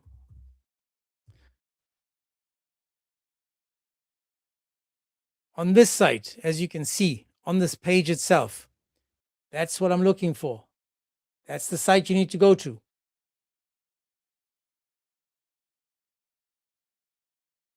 And on his site, on Phil's site, as we can see, you've got many different, is talking about the noble speech.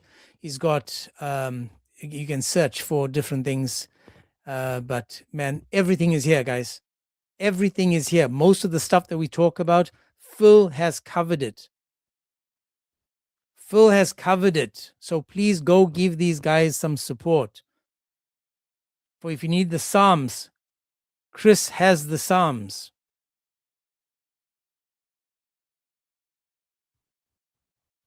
So guys, please give these guys a follow. They're working hard so that it's easy for you guys.